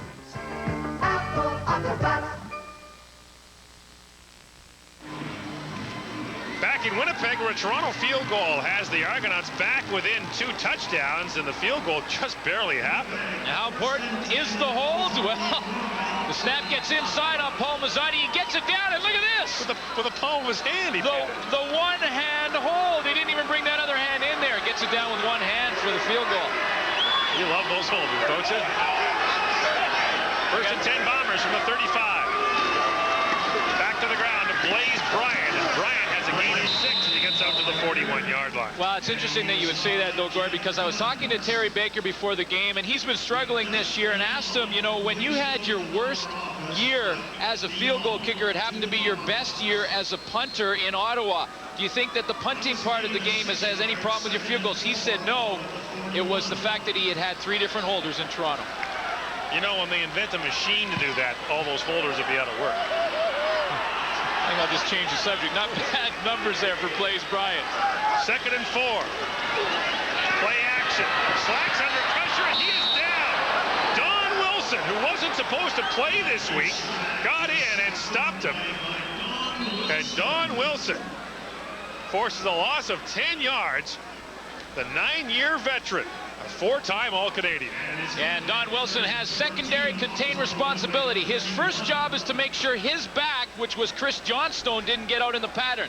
That didn't happen, so that freed up Don Wilson to rush the quarterback when Slack broke outside, and he's the tweener. He invented the in-between player with the linebacker / DB in there. He's really the first guy who's been successful with it. Jimmy Cunningham is back deep to receive this punt from Bob Cameron. They're trying to take it away from him, and they're doing a pretty good job. Bounces down around the 30, and we've got a flag down at the 45-yard line. Will we check it out? Let's go back to Darren Detition. Hey, thanks very much, Gord. It's all but over in Atlanta, with the Braves leading by a score of 3-0. 2 men on for Mike Devereaux. He'll rip the huge 3-run shot. 6-0 Braves in the 8th inning. A victory, and they're moving on to the World Series. First down. Penalty is against the Argos' Swift Birch, and it'll move Toronto back further. 1st and 10, the Argos from their own 20-yard line. And you talk about Bob Cameron and what an excellent punter he is. Gets great height, gets great distance, punts well into the wind, and on that occasion, punted away from a dangerous kick return. That's the best way to neutralize a good returner. Just keep it out of his hands. Austin from the shotgun on 1st down. Quickly out to the sidelines of the pinball, and Mike Clemens steps out of bounds at the 29-yard line. That'll leave him a couple of yards short of a Toronto 1st down. Toronto still obviously well into this football game, and you see, after seeing Saskatchewan win today and their playoffs hope disappear, you'd think that they'd be pretty down, but these guys are playing for their jobs for next year. They want to be the spoilers and beat Winnipeg, and Bob Obilovich has to evaluate talent. I talked to Bob Obilovich today and asked him, if you've heard the talk in Toronto, obviously, has it been on your mind? He says, obviously, as I'm a human being, you obviously think about what's going to happen in the offseason. All I can do is plan to go ahead and do what I've done. And the pinball goes up and over for the 1st down as he gets out to the 33-yard line.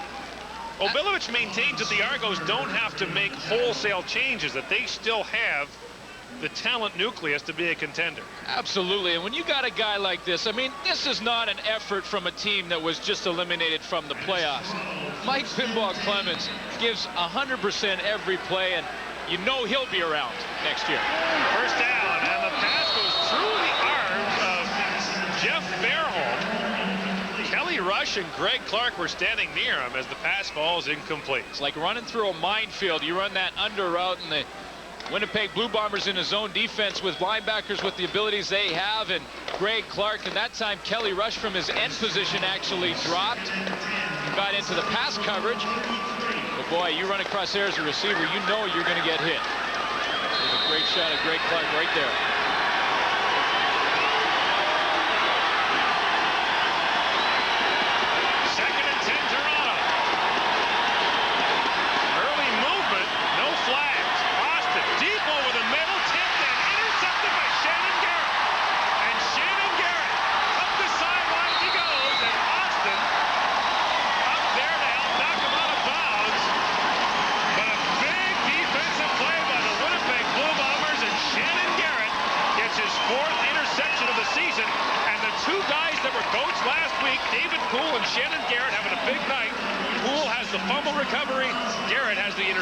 That's the great thing about if you do have a bad game and you know that you can play next week, you can make amends, because right here Shannon Garrett is in the perfect spot. The ball is tipped, goes up in the air.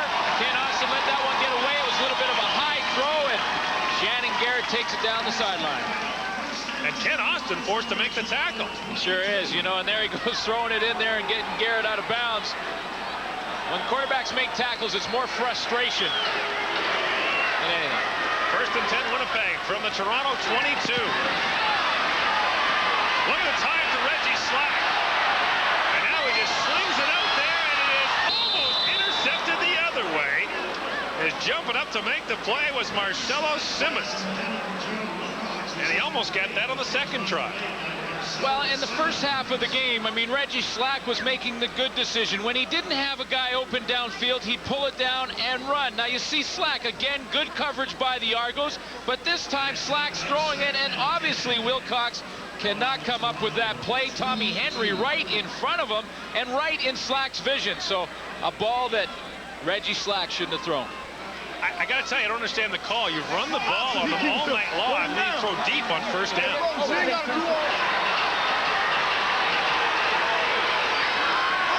On 2nd down, Slack from the shotgun for Blaze Bryant. And an excellent job there by Sheldon Benoit to limit the gain and stop Blaze Bryant short of a 1st down after a pickup of 6. And Blaze Bryant, very fortunate he didn't get called there, because he had a little bit of extracurricular throwing the ball at Benoit, but you see him swing out into the flat. And good pursuit by Benoit, gets him out of bounds. Bombers tried a fake field goal earlier. Now it's 2nd and 3. They'll be happy for the points here. That would give them a 27-10 lead. But when they tried the fake, Kevin McDougall was the holder. Right now it's Bob Cameron. From the 22. Oof. Westwood didn't get all of it, but he got enough to put it through. Winnipeg's lead is 17 with 5:57 to play in the third quarter. The CFL Live on TSN continues in a moment. Tonight's game, a little bit of minor football action out here in Winnipeg, and this is Jeremiah Robinson. Now, the last name probably sounds familiar. This is the son of Frank Robinson, the great linebacker in this league, and look at him go.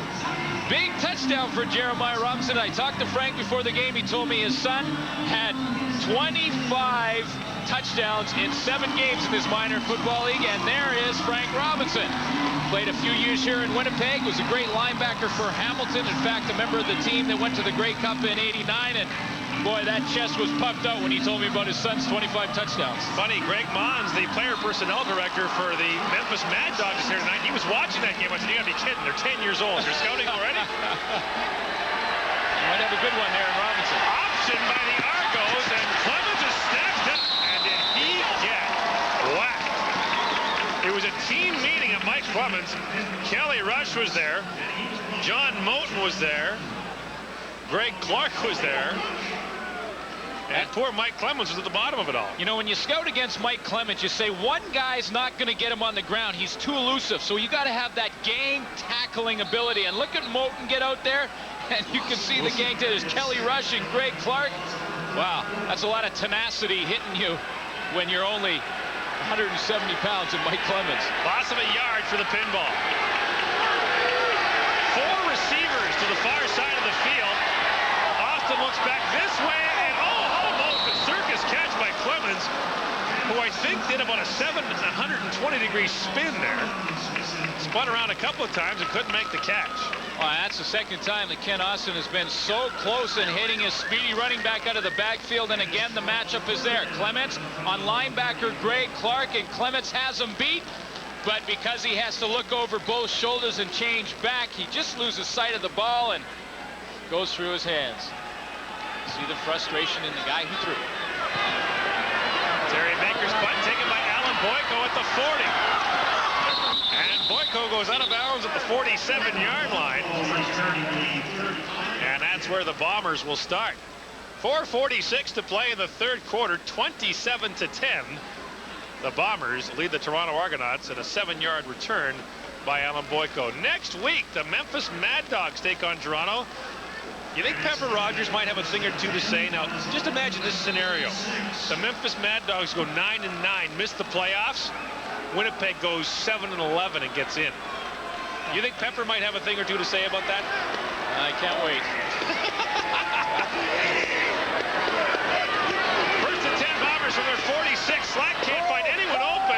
Tim Daniel was open for a moment. Now he throws underneath. And he's got the completion down to the 49-yard line as he found Gerald Wilcox. A pickup of 14 yards. He wanted Tim Daniel up the sidelines, but couldn't get him the ball. Well, he definitely wanted to take a look at Gerald Wilcox as well, and you see him running the out here. And when he sees his quarterback in trouble, take off down the field. But Marcellus Simmons is right there, comes back to the ball, makes a catch. First down of the second half for the Winnipeg Blue Bombers. Slack now from the shotgun. Here comes the rush. Slack steps in. He's looking deep for Wilcox. And it hit the back of the Toronto defensive back, Joe Fuller. Yeah, that's pretty good. A couple of interceptions for Joe Fuller last week versus the Winnipeg Blue Bombers, and the one that really was the killer against Winnipeg when he took it down to the 5, and Toronto scored right after. And you'll see how Joe Fuller's in the good back pedal. He stays in it. He keeps position on the receiver on the inside, and then when the ball's in the air, you'll see him just looking at Wilcox's eyes. When Wilcox looks back to the football and reaches his hands up, that's when Joe Fuller looks back. He did it just enough to avoid the screening call and makes a great play. Second and 10. Low snap for Slack. Blitz is on. Slack over the middle for a wide open Blaze Bryant. Looking for a block from Alan Boyko. And Bryant goes out of bounds at the 27-yard line, a pickup of 24 go back to Blaze. Well, he's been the #1 guy, the #1 go-to guy, and so he should be. He's got that great ability to come out of the backfield and find the open area in the zone. There's some picks happening, and Joe Sardo could not fight through a pick from Gerald Wilcox. That freed up Bryant to the outside. He does the rest. 1st and 10 for the Bombers with 3 minutes to play now in the 3rd quarter.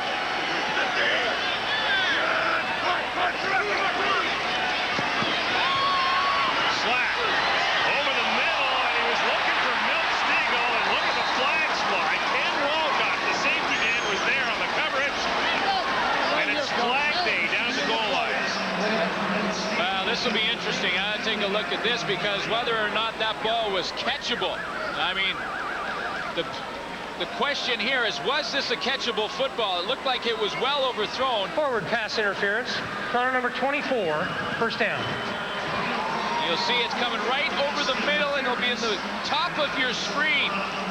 Reggie Slack throws it. Well, no, there's definitely contact early. Ken Walcott hits Wilcox in the back. Ball was thrown high, but because the contact was early, he called by the official. 5th first down by penalty. 1st and goal, Bombers down at the 2. Toss to Blaze Bryant. Touchdown, Winnipeg. Blaze Bryant in the end zone again for the 2nd time tonight. And the Bombers, who got off to a sluggish start in the 2nd half, have turned it on 33-10 now with a point after to come. Two tremendous football players really in their own war. Blaze Bryant versus Calvin Tiggle. You'll see Bryant catching the ball, and 73 Tiggle's coming to make the tackle, gets his hands on him, gets him down, but not before the 2nd effort of Blaze Bryant gets him in the end zone.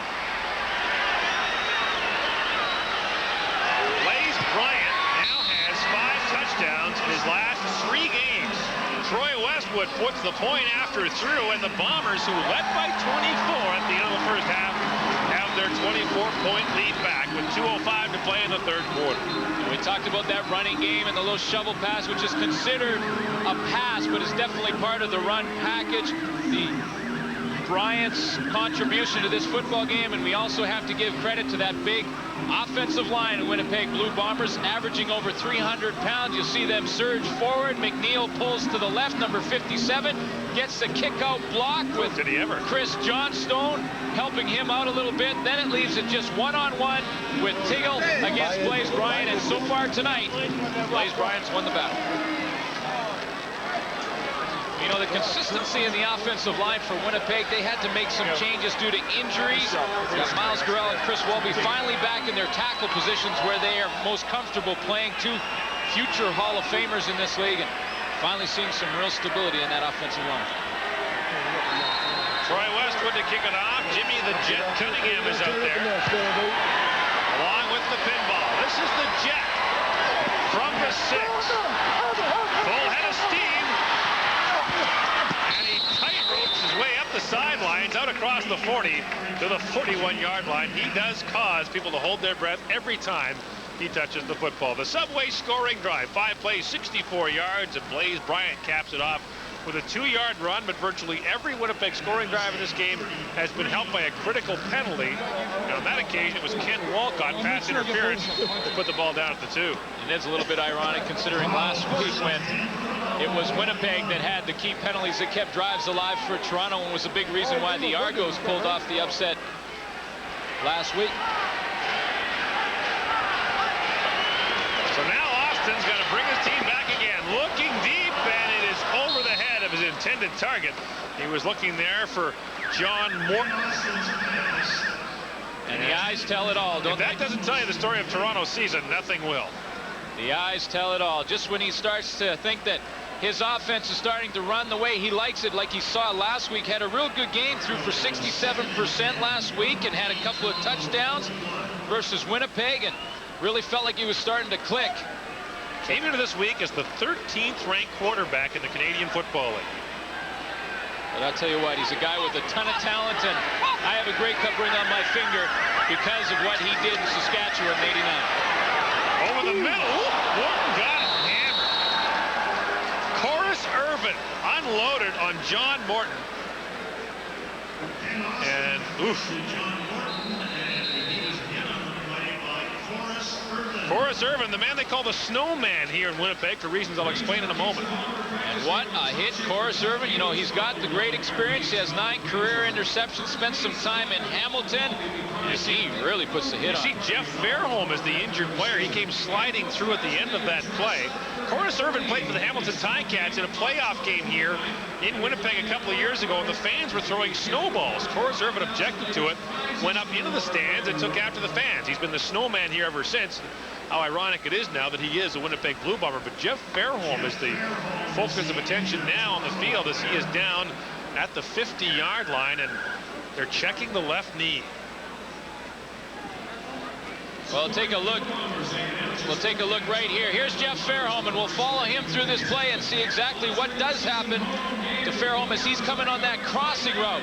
He's going to come up and stem it up into the seam and then look down and gets a little bit of a push there. Looks like his ankle, his left ankle got caught, and that put the twist on that left knee. And you can see as he hits the ground, that's what he's holding, that knee. Now remember, he had knee reconstruction surgery last year. Now it doesn't appear to be that serious as he's limping slightly as it comes off the field. You see, he doesn't wear a brace on either knee, which is unusual for a player coming off major knee surgery. And it really is a struggle when you come off surgery or a real bad injury like that, psychologically, to start to run your patterns just as hard, or your defensive backpedal just as hard. Psychologically, it really wears on you. Saw Derek Crawford get hurt a few years ago when he played for the Calgary Stampeders in a game in BC. Suffered a severe dislocation of the ankle and tore up his knee. He was never the same player after that, even though the doctors assured him that his leg was fine. Yeah, it really wears on you, and Fairholm was just starting to get over it as this season progressed. This is a definite setback for him. 1st and 10 Argos. Austin under pressure, screen pass with a pinball, and he got smacked. K.D. Williams went in there, and then Darius Watson came in late to push the ball loose. Wow. And Stan Mikowas got in to help out as well. It's a loss of a yard. We've got an injured player or players. Well, you're going to get a good shot at Clements. Now, this play looks like it's developing nicely until you see this flash of blue enter your screen. Right there, number 44, K.D. Williams. And now, Darius Watson came in after that with the spear. Ooh. See, Darius Watson put that helmet down and hit that football out. And that is illegal, to put your head, to lead with your head into that running back when he's on the ground. It's called spearing. And obviously, in the opinion of the officials, it wasn't.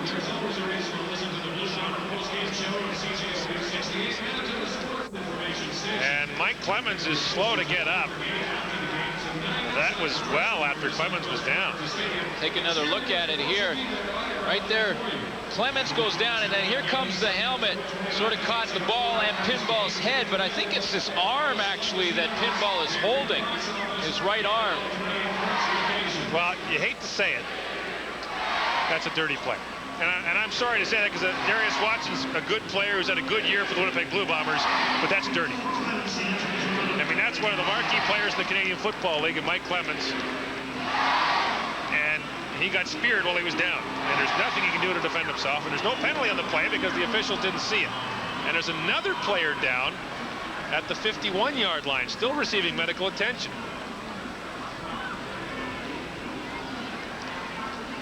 John Moten is the injured ball player, the linebacker coming over. Played a lot in Hamilton, 2 years in Hamilton, and former All-Canadian. A little bit shaken up on the exact same play. Well, we have a moment. I'd like to say hello to Matthew Kalina, a friend of our stats man, David Moore. It's actually his nephew, a 10-year-old in a Smithers, BC hospital. Big TSN fan. Get well soon, Matthew.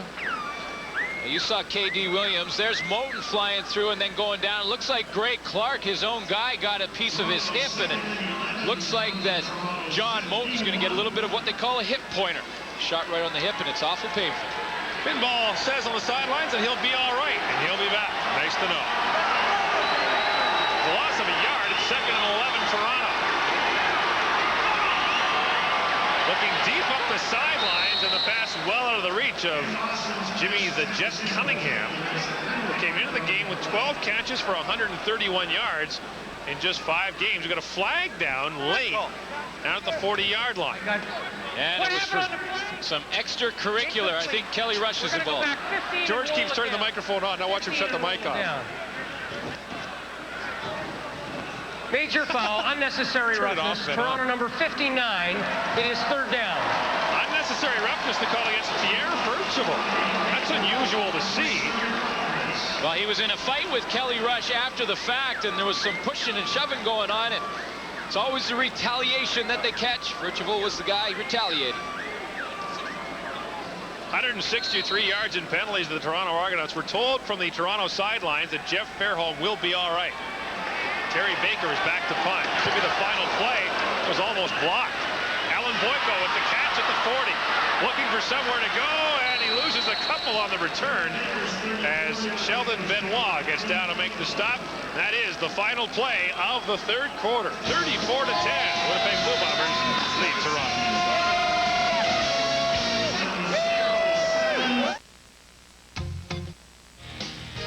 They were on their feet in the chop shop. 9th inning, 2 out. Mark Wohlers, Ron Gant.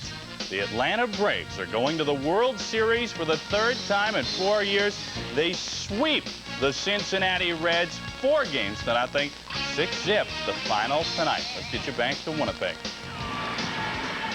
And we'll leave it up to someone else to say hello to Rankin Inlet. Up in the Northwest Territories, these fans made the journey from up in Rankin Inlet. They're saying hello to the folks back home. I'm sorry I can't read the sign. Well, it can't be cold for them. That's Rankin Inlet fashion right there, because they know the cold weather's coming. 34-10 is the score here on a pretty nice night in Winnipeg. Bombers with the ball at their own 37-yard line. Give to the fullback, Chris Johnstone, and Johnstone stacked up immediately as he ran into Willie Jennings, first-year man out of the University of Georgia, 24-year-old that the Argos think will play a major role in their future. He was helped out on the tackle by Noah Cantor, who had a great game last week versus Winnipeg. Had a sack and a caused fumble, and you see the two of them just driving Johnstone to the ground.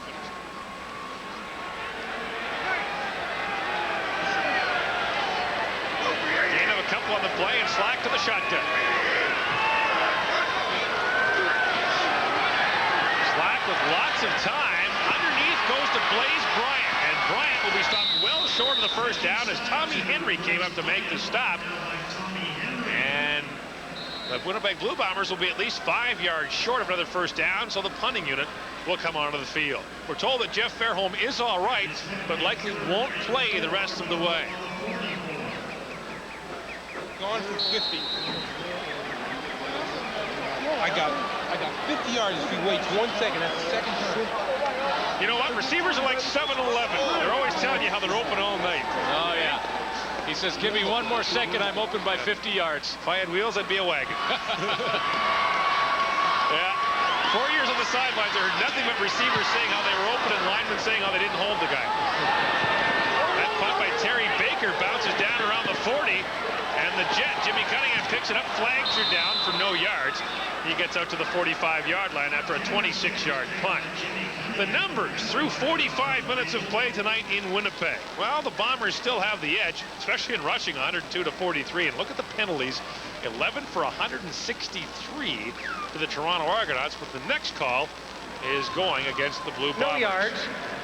Winnipeg number 35, 5-yard penalty on the bounce, first down. Special teams ace Brendan Rodgers called for no yards, and Mike the Pinball Clemens checks back into the game for the Toronto Argonauts. Yeah, you take that penalty yardage and tack it to the total offense for Winnipeg, and you're pushing the 400 mark. Yeah. Yardage.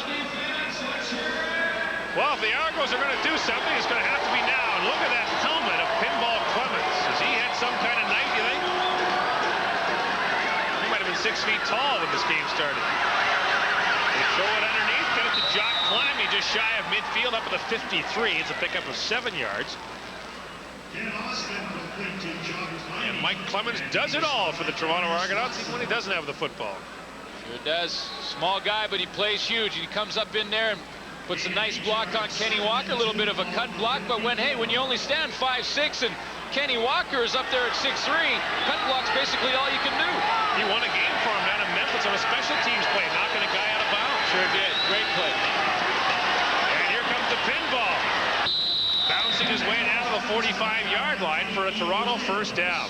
That was a fake punt by Memphis on that night, and the pinball knocked the ball carrier out like a missile and saved the game for Toronto. And a great shot of the guy we're talking about. Pinball Clemens can take this ball and do as he does best. He cuts so well when he hits that line of scrimmage, and just by instinct knows where to go. And guess who's making the tackle? K.D. Williams. Pickup of 11. The pass goes to the far side to Jimmy the Jet Cunningham. And Shannon Garrett over to make the stop. It's a pickup of 6 yards. It'll bring up 2nd and 4. One problem for the Jet.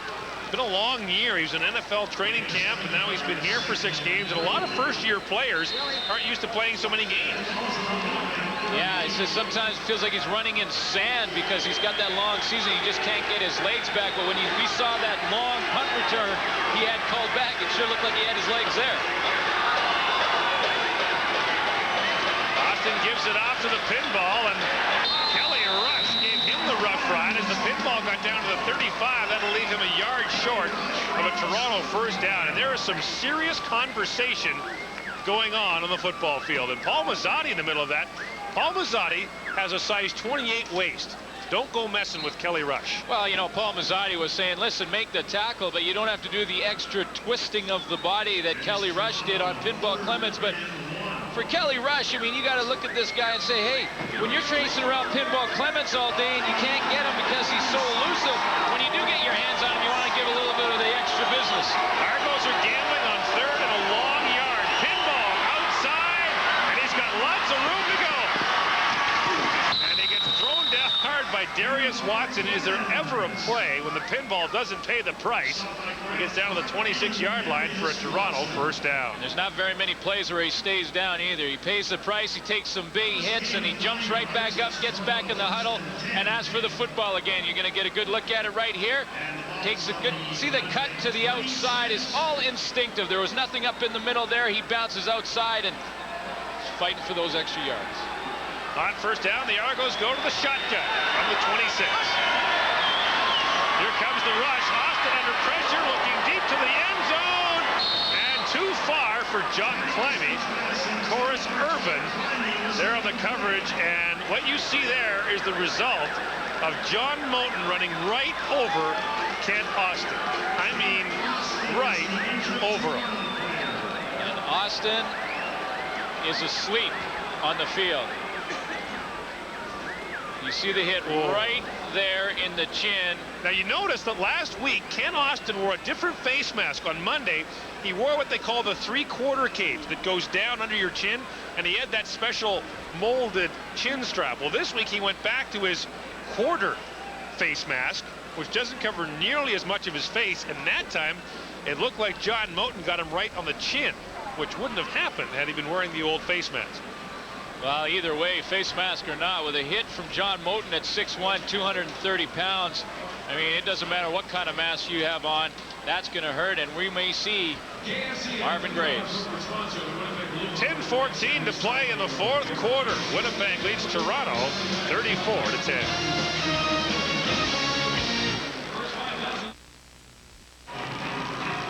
Back in Winnipeg, where Ken Austin got his eggs scrambled by John Moten.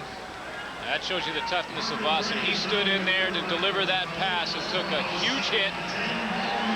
So Marvin Graves in for the Argos. He's completed just 41.4% of his passes. 6 touchdowns this year, but 6 interceptions. On 2nd and 10, Graves swings it out for the pinball, who throws it back for Graves, who throws it down the field to John Climbey. Flags are down, and Climbey still going down to the 6-yard line. There's flags everywhere on the football field. And Jason Mallett, the safety, is down injured for Winnipeg.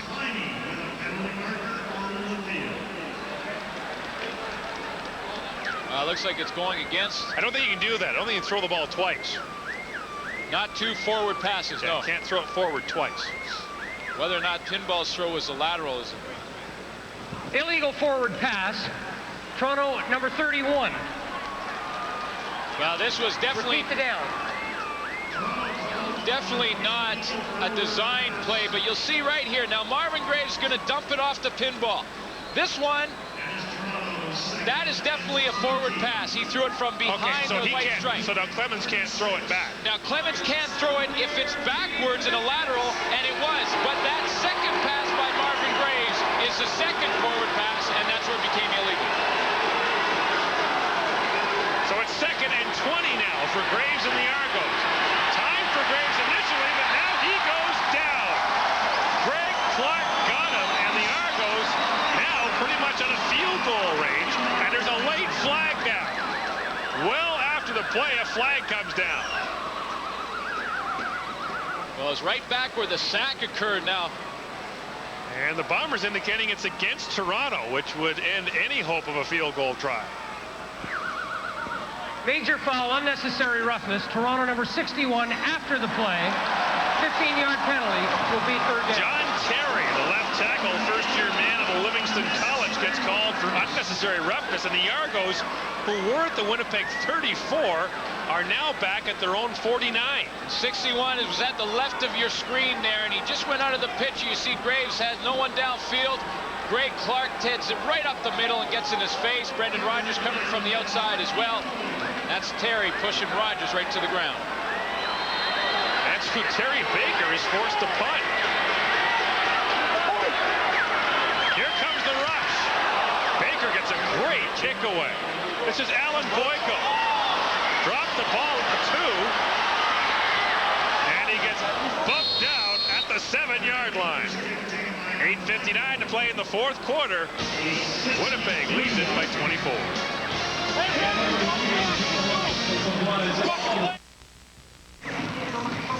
Jerry Townend, the Argo athletic therapist, is talking to Ken Austin. We're told he has a cut in the bottom of his chin and he bit the inside of his mouth after getting hit by John Moten. And to add to that, he's got sore ribs too. So all in all, it's been a painful night for the Argo quarterback. The Bombers now start at their own 8-yard line after a 3-yard punt return by Alan Boyko.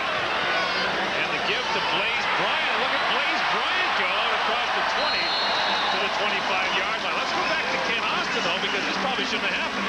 Well, we're going to go back to Ken Austin and the face mask and why he got hit in the chin, and Gordon Miller has wrestled the telestrator out of my hand, so here you go. Okay, here's the face mask he wore last week, and you can see it's got that extra bar. That's called a 3/4 face mask.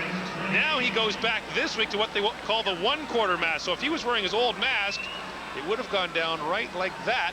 Probably would have protected his chin, and he wouldn't have bitten his lip. Was that telestrator action or what? Hey, is that any good, huh? First down for the Bombers. They give it back to Blaze Bryant. And look at him go up to the 40-yard line.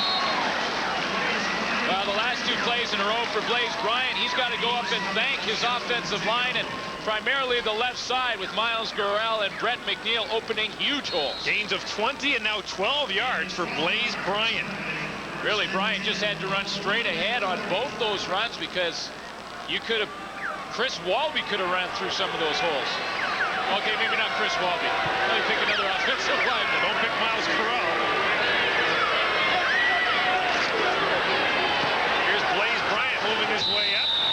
Noah Cantor, number 97, in to help make the stop.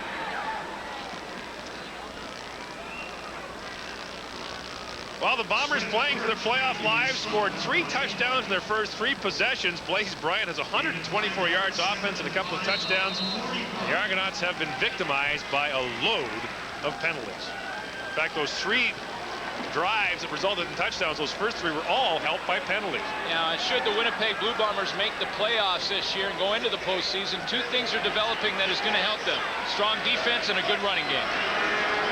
Reggie Slack on the fake. Look at the time for Slack. And delivers over the middle to Alan Boyko, who makes the catch. Ken Walcott up to make the stop. A pickup of 17 yards for number 17. Well, you talked about it just as the play was developing, how much time that Reggie Slack has. And when you run block, then it helps out in your pass blocking because that defensive line has to read before they get off. And you can see that Willie Jennings right up in the front there just could not get any penetration.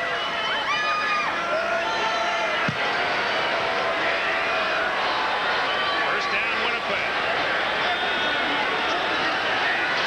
Slack stands it again, delivers it up top, and for Gerald Wilcox, and Tommy Henry got back to break it up. There's flags everywhere, and the indication it's against the Winnipeg Blue Bombers. Have they caught that veteran offensive line for holding? Say it isn't so. No, that couldn't be holding because Miles Gurrell said he has never held anybody. Really? So, and I believe Miles. Number 57, penalties decline. Second down. Call was against Brett McNeil, number 57. I didn't think it was Miles because he told me, and he's working on Cummins, Jeff Cummins, the guy we were talking to at halftime, and yeah, I would call that a little bit of holding on Brett McNeil. He had him collared.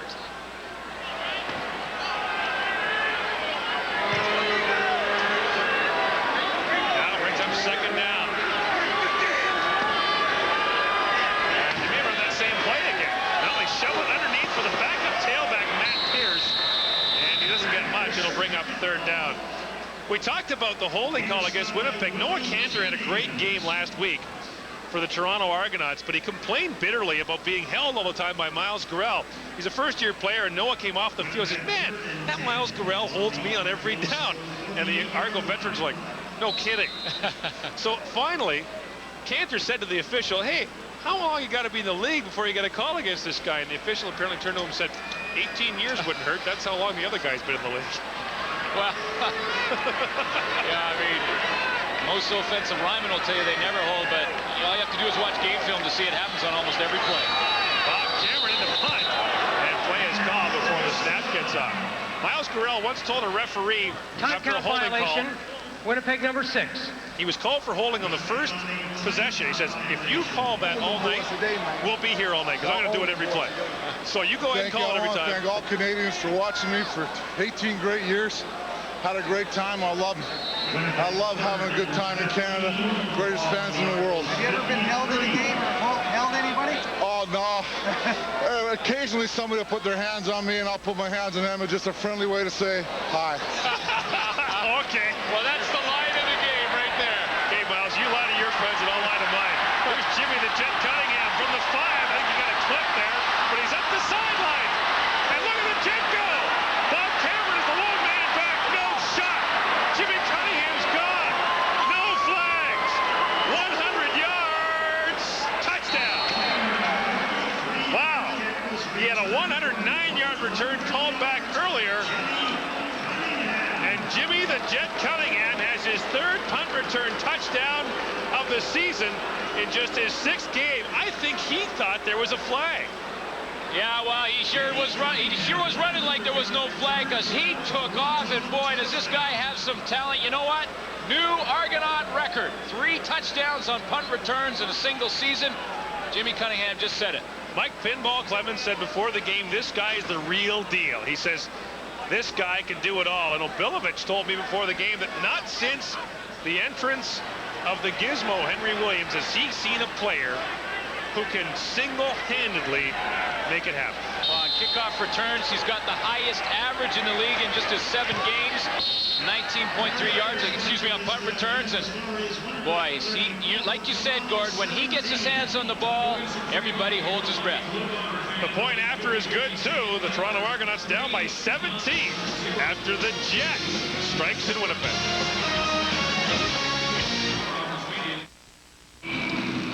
Jimmy the Jet Cunningham out of Howard University goes 100 yards.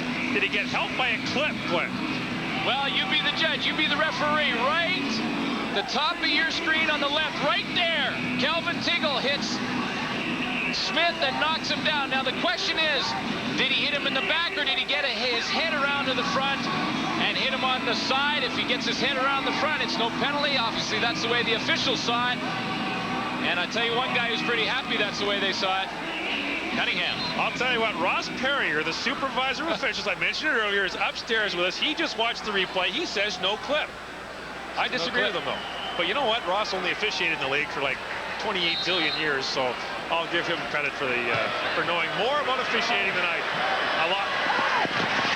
Kickoff down to the 42-yard line. Picked up there by Tim Daniel. The Argos trying that sky ball they tried earlier that Mike Moriali picked up.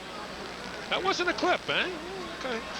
Well, this time Daniel had that one read, and he was waiting for it and picked it off in the air. retain possession for Winnipeg. 4:44 to play now in the fourth quarter, and Reggie Slack comes on. The Bombers get next week off and then go to Ottawa on the final day of the season, a game that will likely decide their playoff fate.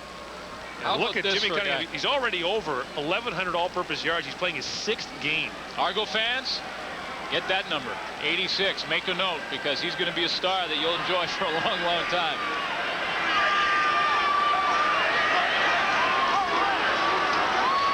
Give goes off again to Matt Pierce, the backup tailback, who subs in for Blaze Bryant. Don't think Bryant's hurt. They might be just giving him the night off. He's down on the Winnipeg sideline and appears to be all right.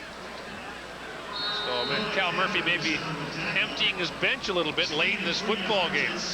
Interesting to note, Cal Murphy was criticized, or not criticized, but some people wondered why in the second game against Hamilton this year, a player brought the ball out of the end zone late in the game. Well, it turns out Winnipeg won the points for and against Hamilton by 1 point.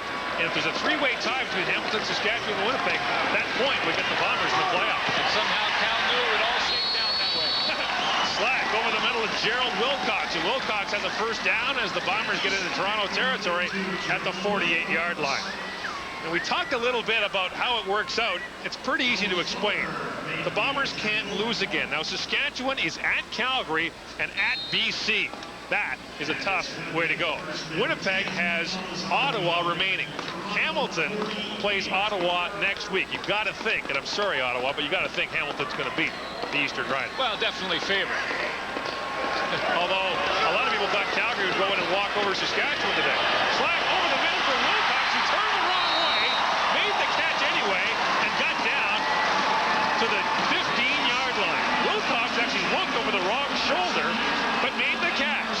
3-minute warning in Winnipeg, and the Bombers are looking to roll it up on the yard line.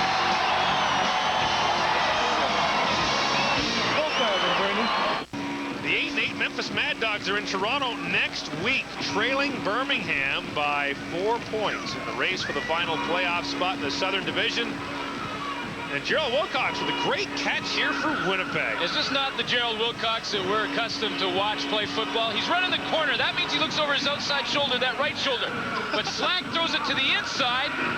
Wilcox has to make the adjustment. He does it, comes up with the catch. Wilcox with 6 catches for 102 yards tonight and a touchdown.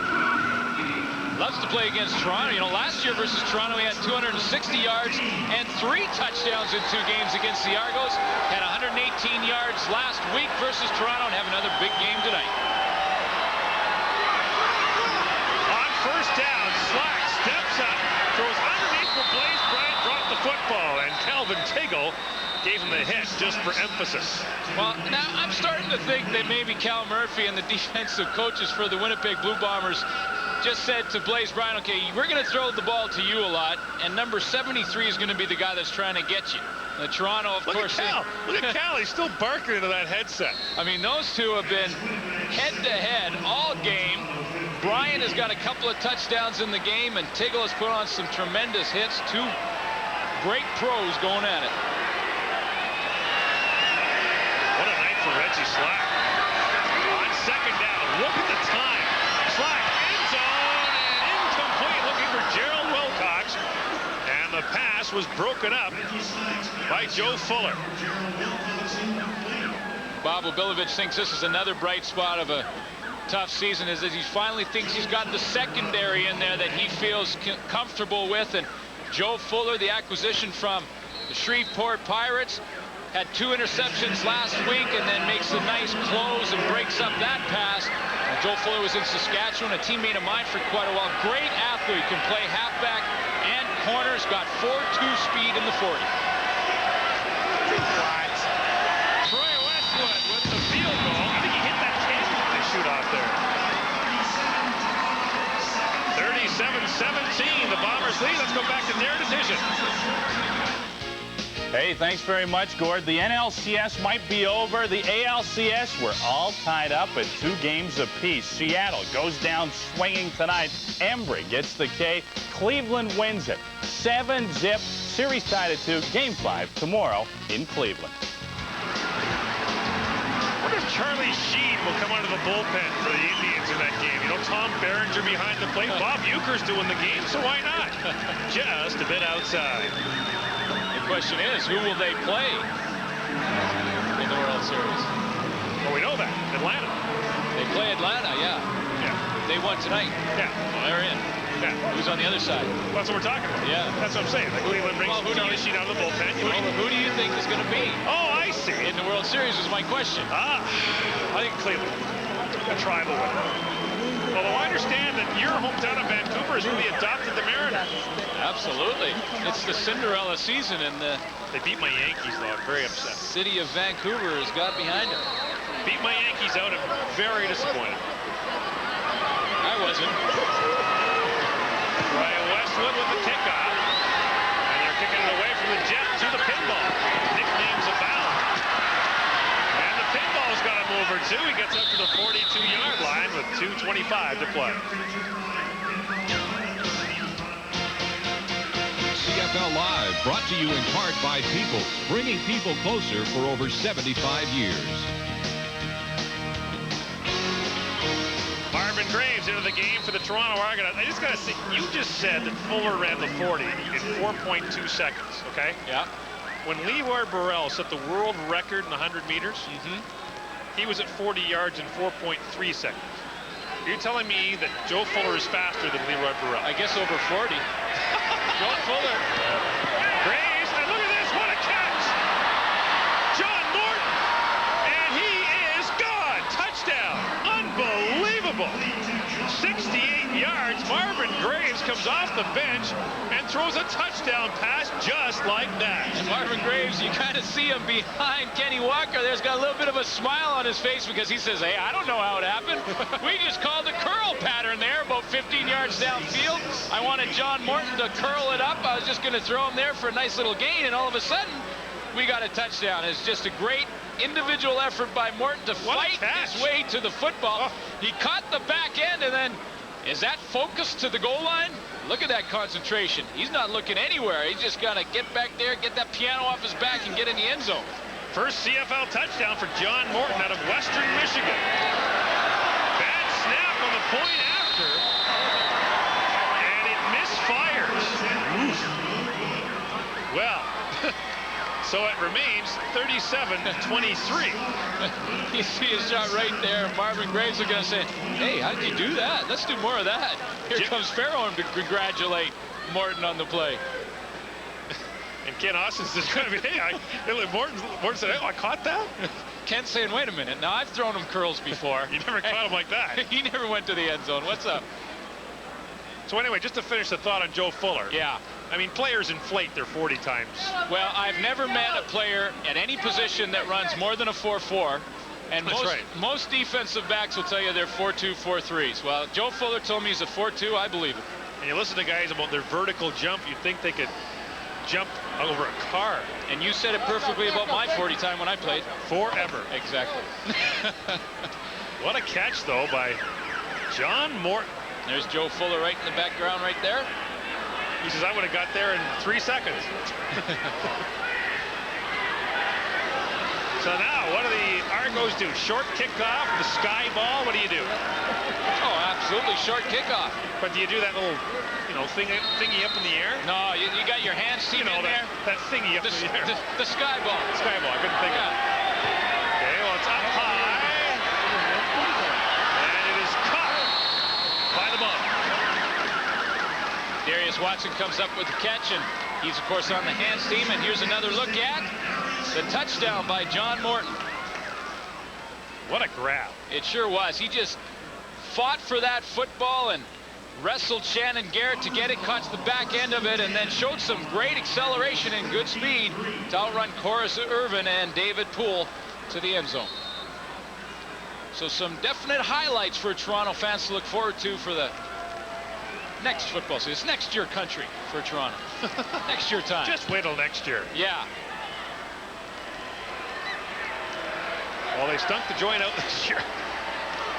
Here's Blaze Bryant down to the 49-yard line. You think of the high hopes the Argos had at the start of the year, and things just fell apart for this team. Well, on paper, you look along this lineup for the Toronto Argonauts, and you got to think you don't need to make a whole lot of changes. You just got to hope that your big stars, like the Ken Austins and the Fairholms, can be completely healthy throughout the season. And if they can, I think Toronto's got great talent and a great base of players to be a successful team in this league. Think back to an overtime loss to the BC Lions early in the season. That really was the turning point for that team.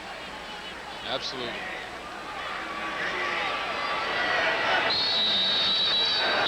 At that time, the Bombers were unable to get the playoff in time, I believe, with 1:50 to go here in the fourth quarter. Sit down, third down. Now third down, and so Winnipeg will be forced to punt. Hey, if Jimmy the Jet Cunningham can take one back here, well, you know, Toronto will be down by 7. We were talking today about Saskatchewan. They beat Calgary, and how Saskatchewan plays well against the Stampeders. I saw Tom Burgess, of course, in 1988. 3 scores in under 2 minutes. We got 1 minute and 50 seconds left in here with Toronto down by 2 touchdowns. And I would suggest that Cameron will try to kick this out of bounds. He's pointed almost sideways. Got it to the sideline, but not out. The Jet from the 15. And they hustle down and stop him down at the 23-yard line. Tackle was made by Kelvin Smith, backup linebacker number 37, and the Jet is somewhat hurt by the looks of it. And he's holding his left shin. And I think he got his ankle rolled on.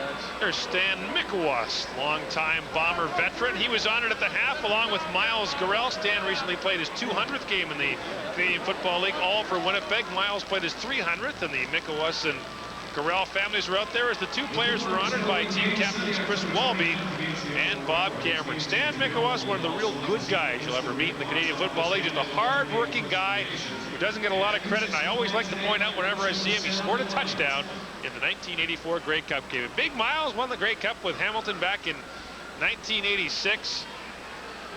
One thing great was working on the sidelines and talking to Miles Garrell in Hamilton and here in Winnipeg. Miles always had a good story for you. And right now, Jimmy Cunningham remains down on the field for the Toronto Argonauts, and we're trying to see what happens to him. Yeah, and if you're kind of queasy when you see an injury, don't watch, because right here you're going to see his ankle get twisted underneath by Kelvin Smith, and ankle's going to be the problem for Cunningham. Here's another look at it as he tries to cut back, and he gets held up by Smith, and then as Smith pulls him down, you see it get rolled right underneath.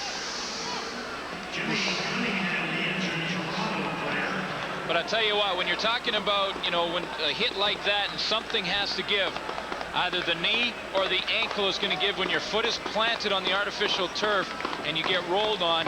And if you had to make a choice, the lesser of the 2 evils, you'd want to have the ankle give out for sure, because the knee is something that never goes away. It'll always bother you. You consider yourself fortunate that you played as long as you did without having a serious knee injury? Oh, very, very lucky. Very, very fortunate. I mean, to go that long and not have a bad injury is just, it's just luck. You just have to be lucky. And right now they continue to check the left ankle of Jimmy Cunningham, a Houston native who played his college football at Howard University in Washington, D.C. Next week, Bob Abilovich and the Toronto Argonauts are in action against Memphis. I'm the only guy that can catch the Jimmy Cunningham, baby. Chris Walby says he's the only guy that can catch the check.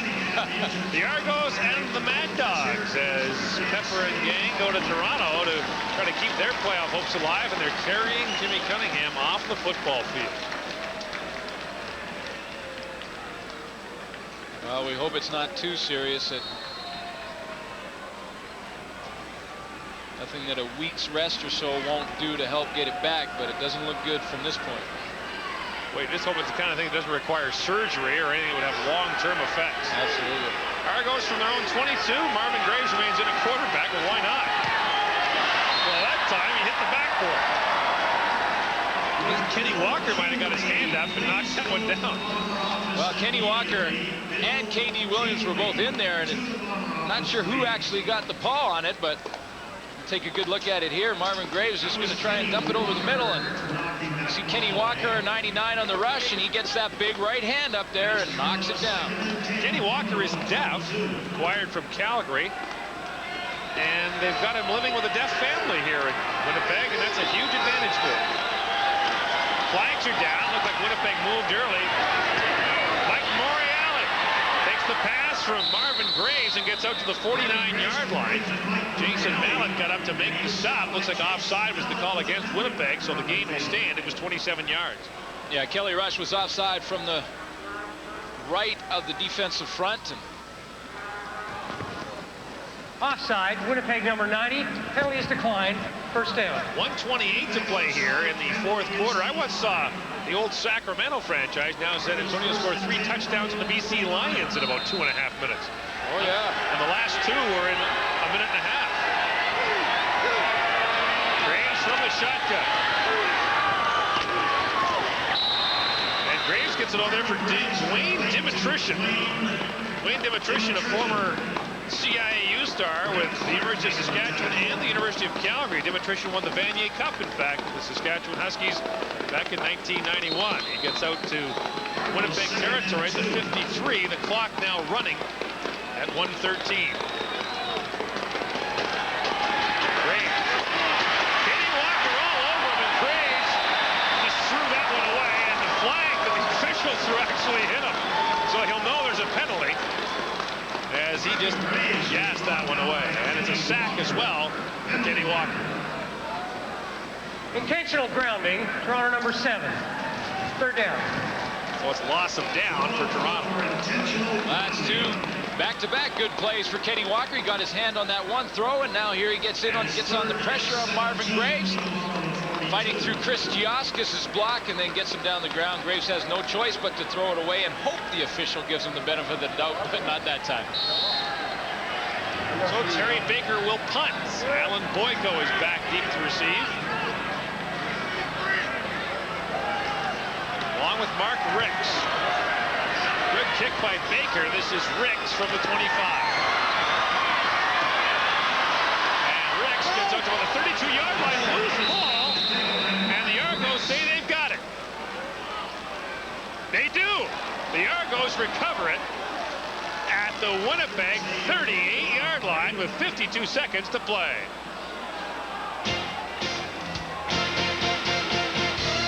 CFL Live on TSN. Brought to you by Pepsi. Nothing else is a Pepsi. And by Bell. Advantage long-distance services from the Alliance of Canada's only full-service telecommunications companies. Well, great news for the Toronto Argonauts. Jimmy Cunningham got up and was able to put some weight on that left ankle. They say it's only bruised, should be okay. Ooh. That's great news. Well, now the Argos, after Maurice Kelly recovered that fumble, have it 1st and 10 at the 38. They got some time and they got the ball.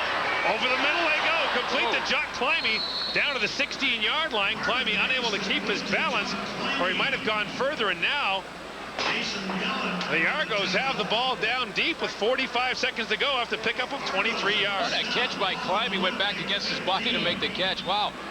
Huge catch by Jock Climie. Well, a lot of people have left this football game, but is it possible to think Toronto could come back? Braves looking to the end zone. Touchdown, Mike Clemens. Wow. 34 seconds left in the game. The pinball has the touchdown, and you think he isn't steaming? You think he's not mad? Oh, man. Hold on. It's not over yet.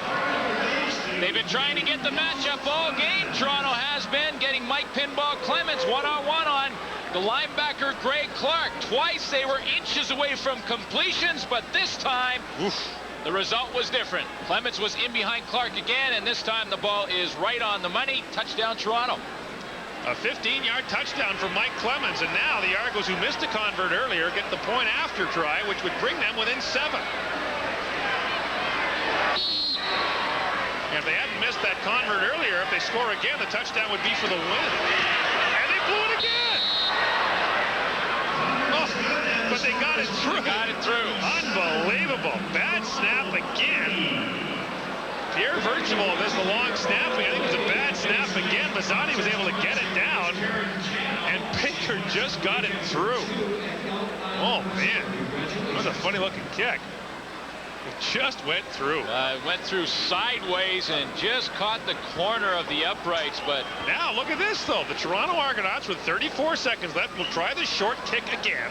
And if they get the ball back, they got a chance to tie this football game. And remember, a tie does the Winnipeg Blue Bombers absolutely no good. No, then they'd have to go to that Cal scenario. No, I don't think they even get into the scenario with that. I think they're dust if they don't get it. Hey, get off the field! Get off the field! Get out! Back up, fellas.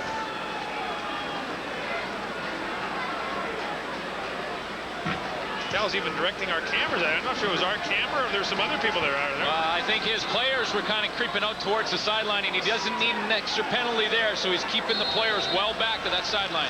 Here comes the short kickoff try for the Toronto Argonauts. They dribble it, but it wasn't far enough. Baker dribbled it to himself.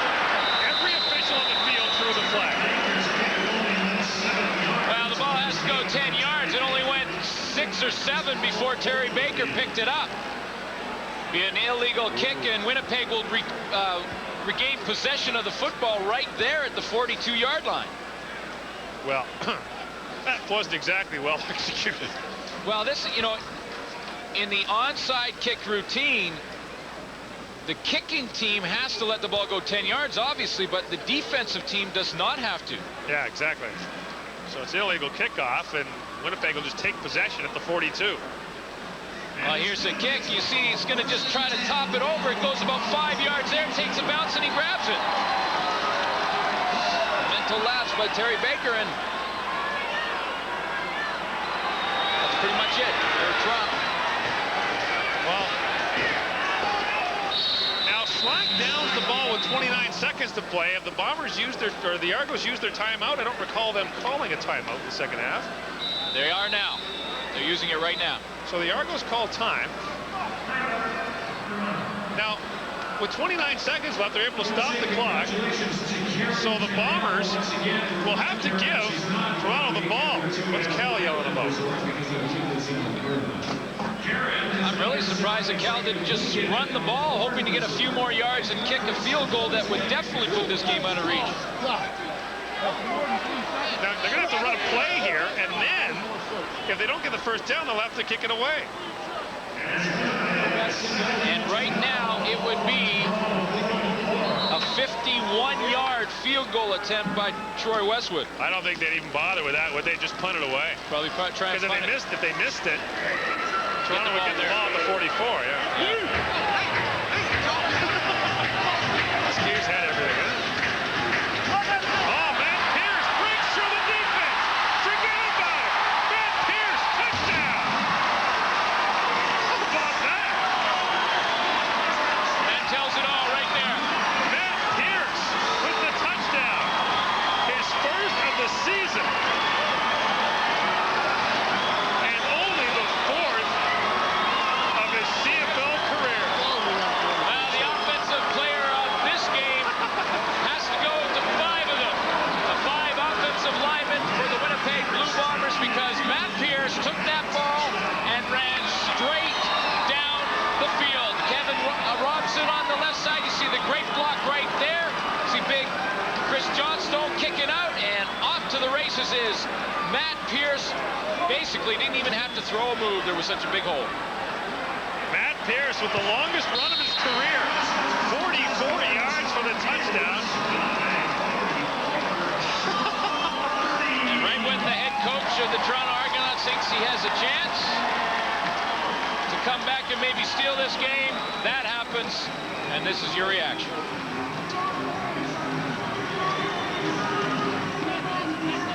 Let's go, Cal smiled. He said, I told him to run that play. It's interesting that they down it on first down and then run that play on second, score touchdown.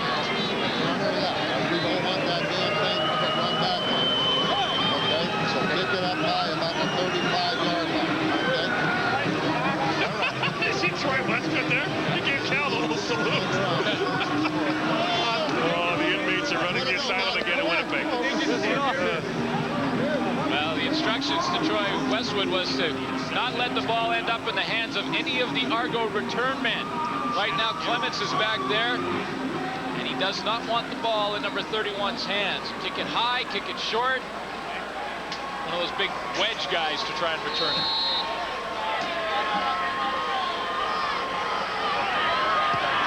And Westwood, can he put it down to 35? No, pretty close to 27. Here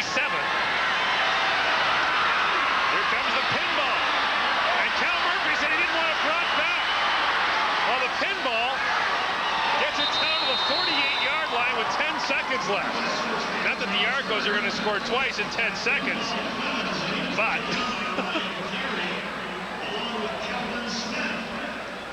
10 seconds to play now in the fourth quarter. The Argos will take a shot at the end zone after a great return by Mike Clements. The game story, the Bombers struck quickly. But then back came the Argos, and it was Jimmy Cunningham with a 100-yard punt return with his third of the year. Blaze Bryant's had a big night, and the Argos, it's been flag day for them.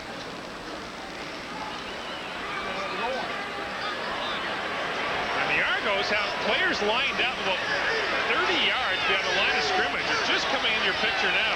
It's going to be an onside kick by Grave.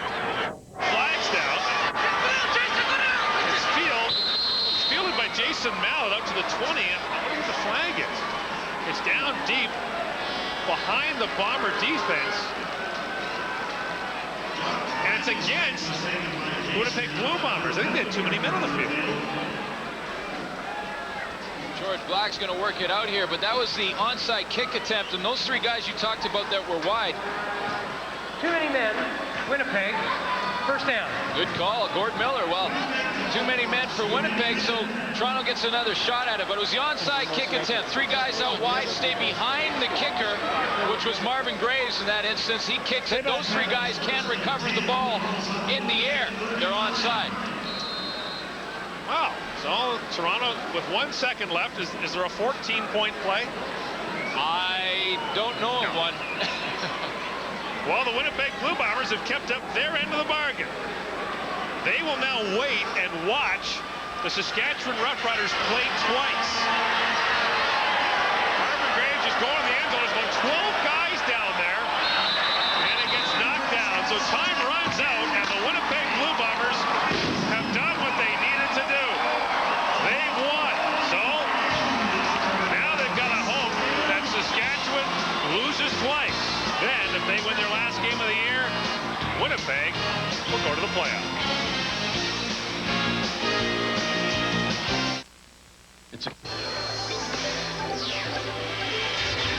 Time now for the TSN Turning Point, brought to you tonight by Apple Auto Glass. The Toronto Argonauts were on the move, down by a couple of touchdowns. When Ken Austin threw it up over the middle, a pass was tipped into the hands of Shannon Garrett. That led to a Winnipeg field goal and killed any Argo momentum. Toronto mounted a late rally, but the Winnipeg Blue Bombers avenged Monday's loss with a 44-30 win over the Argos. A cash donation will be made to the Coaching Association of Canada for the training and development of Canadian coaches in amateur sport. On behalf of TSN and Apple Auto Glass. Final score in Winnipeg, the Bombers 44, the Argos 30. Fireworks night in Winnipeg. The Bombers are still alive. Let's send it back to Darren Attention. Hey, thanks very much, Gord. All the euphoria that Saskatchewan Roughriders and their fans were feeling this afternoon dissipates now. The Winnipeg Blue Bombers obviously happy with the victory. Make sure you stay tuned to the Sports Network next Friday. We've got the Memphis Mad Dogs taking on the Toronto Argonauts, 7:30 Eastern Time. Stay tuned. Sports Desk is next. Thanks for watching. Good night, everybody.